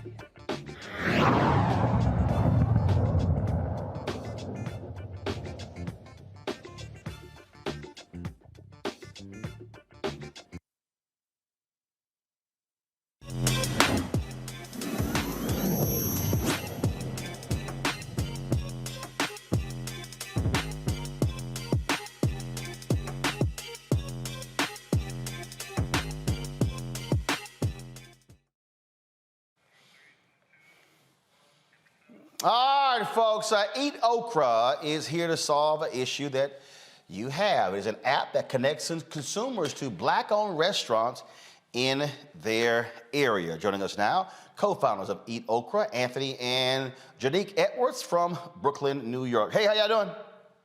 Roland, what's going on? All right, so how does this work? Because first of all, is it restaurants that y'all have found where people place it on there? Because look, this is important. I mean, I've gone places you want to support black-owned restaurants, but then you're like, well, dang, how do I find them?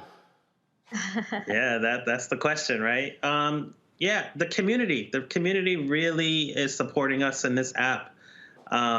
For the first 4 years of development, Janique and I, handpicked every restaurant, about 3,000 before the app really caught on and the community started submitting another 8,000. Wow, so you have on your app a total of 8,000 black-owned restaurants? No, 11,000. 11,000? Yeah. Wow, covering how many states? We cover all metropolitan areas across the country. So we're pretty much in every state. The app is geolocation aware. So wherever you open the app, if there's a black-owned restaurant nearby, we'll show it to you. What led y'all to start this, Janique? Really, my move to Brooklyn. I moved here in 2016, and around that time, Anthony was kind of trying to figure out ways to level up his skills as a developer. And we wanted to support, Black-owned businesses in the area, but we were having, a difficult time locating them online. So I kind of made the suggestion to him that he build the app, and here we are now. All right, cool. Questions from my panel. First up, Monique. Well, first, a comment. I hope everybody heard what you said when you said that you spent 4 years building on your own, doing 3,000 names on your own before it took off. I just think that should be encouragement to anybody who's out there building anything, whether it's in tech or not, that you really need to stick to it. And then what I was wondering is there a rating system? Like when I go show up someplace in the middle of nowhere and want to find out the best soul food, is it going to tell me that? Yeah, I think it's important. The first part you said that, it's important that people see Janique and I in the world, especially the younger generation, and understand, sometimes everybody's path is different. Our path was really just about building the app ourselves until we were able to, turn it into a real profitable business for us. But yeah, the app has 100% organic ratings, so people will give honest reviews, honest feedback, and there's a star rating system as well. Robert.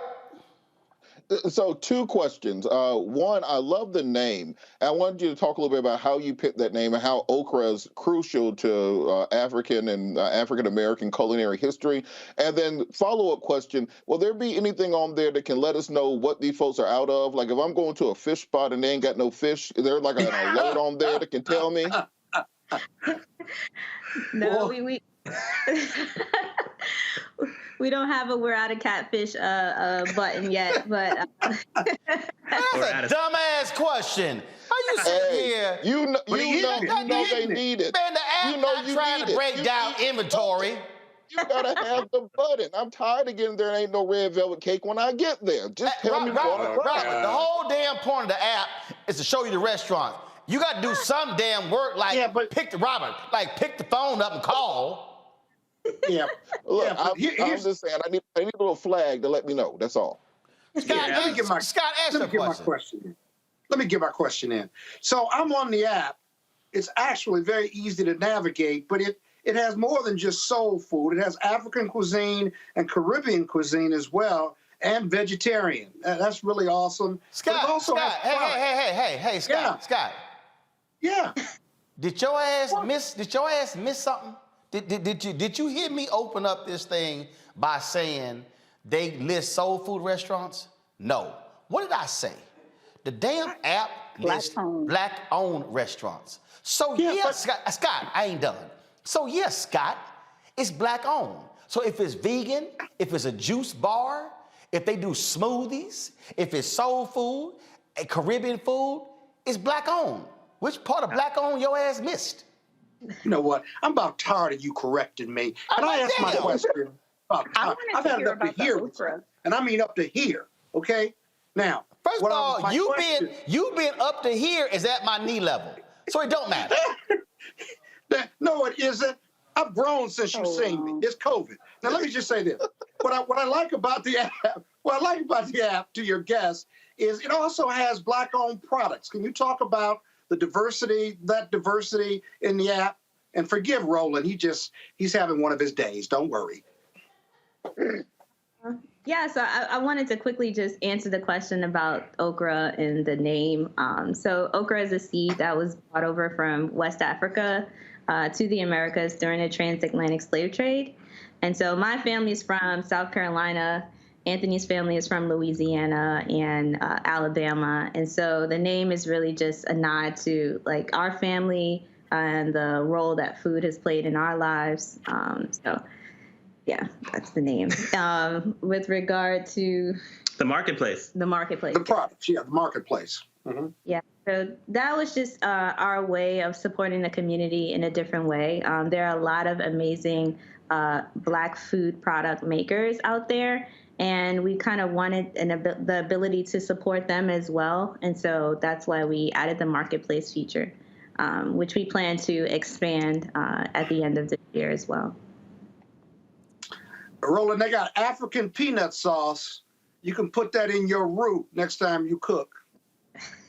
Look, hey, Scott, fun fact, the West African word for okra is actually Kiangumbo, meaning, so the name gumbo actually comes from the West African word for okra.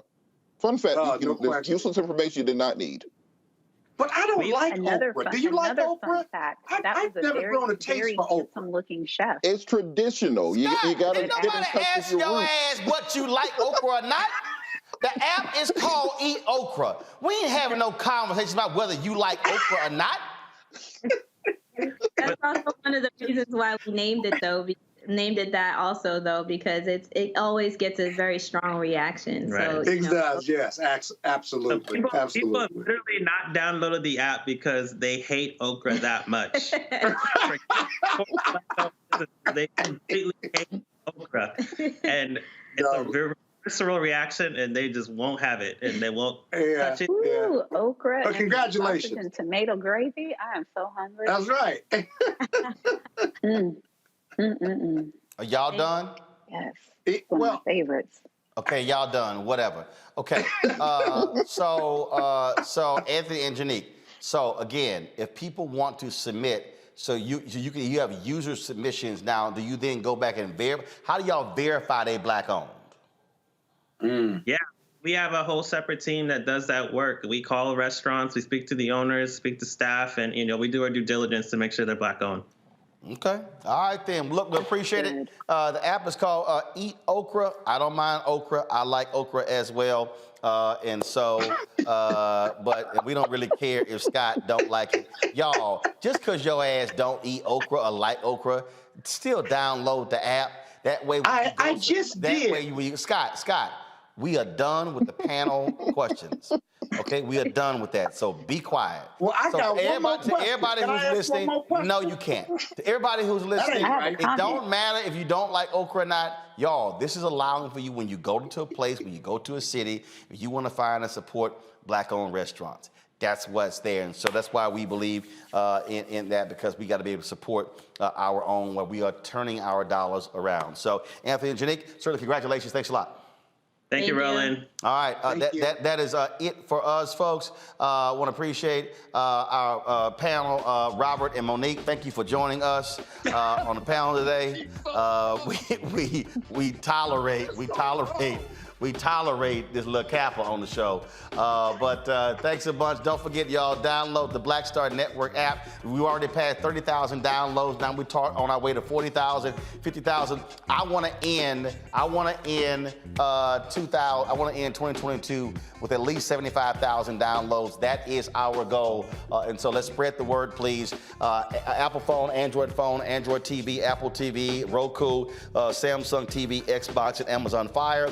And of course, if you want to support the work that we do here at Roland Martin Unfiltered, of course, stopping the misinformation that we hear all the time coming out of these places, giving you real information, quality interviews from people who are impacted. We've had some great guests today talking about these drug programs. Also, of course, the sister out of Texas as well. So many great guests. You can support us if you want to write a check or money order. P.O. Box 57196, Washington, D.C., 20037. Again, P.O. Box 57196, Washington, D.C., 20037. Cash App is $RM Unfiltered. PayPal is R Martin Unfiltered. Venmo is RM Unfiltered. And Zelle is Roland at RolandSMartin.com. Also, Roland at RolandMartinUnfiltered.com. All right, folks. Thanks a bunch. We appreciate it. And I see y'all comments. I appreciate y'all loving our set, paying homage to James Baldwin, my man Harry Belafonte, of course, Ida B. Wells Barnett as well. And again, I love these shoes. I got these at the YouTube Black Summit. Where they gave me these Air Force Ones, and they of course decorated them Roland Martin Unfiltered. So pretty cool, huh? All right, y'all, that's it. I will see y'all tomorrow right here from Black Lives Matter Plaza in the nation's capital, where the Black Star Network, our offices are located. Don't forget also to watch our shows, Deborah Owens Show, Wealthy You, of course, Balanced Life with Dr. Jackie Hood Martin, of course, Faraji Muhammad every day with In the Culture with Faraji. That's 3 to 5 p.m. live every single day. Then, of course, we restream that. And, of course, Rolling with Roland, the episode of the last 2 weeks, Director Bill Duke. And, of course, with the Black Table, my man, my frat brother, Dr. Greg Carr. Folks, that is it. Support all of our shows. We are building something here. We got other shows in development. And so we're just trying to make this thing happen, y'all, because this is all about us being able to control our voices, control our destiny. And again, like the nation's first Black paper, Freedom Journal said, we wish to plead our own cause. Too long have others spoken for us. That's it. I'll see y'all tomorrow. Holla!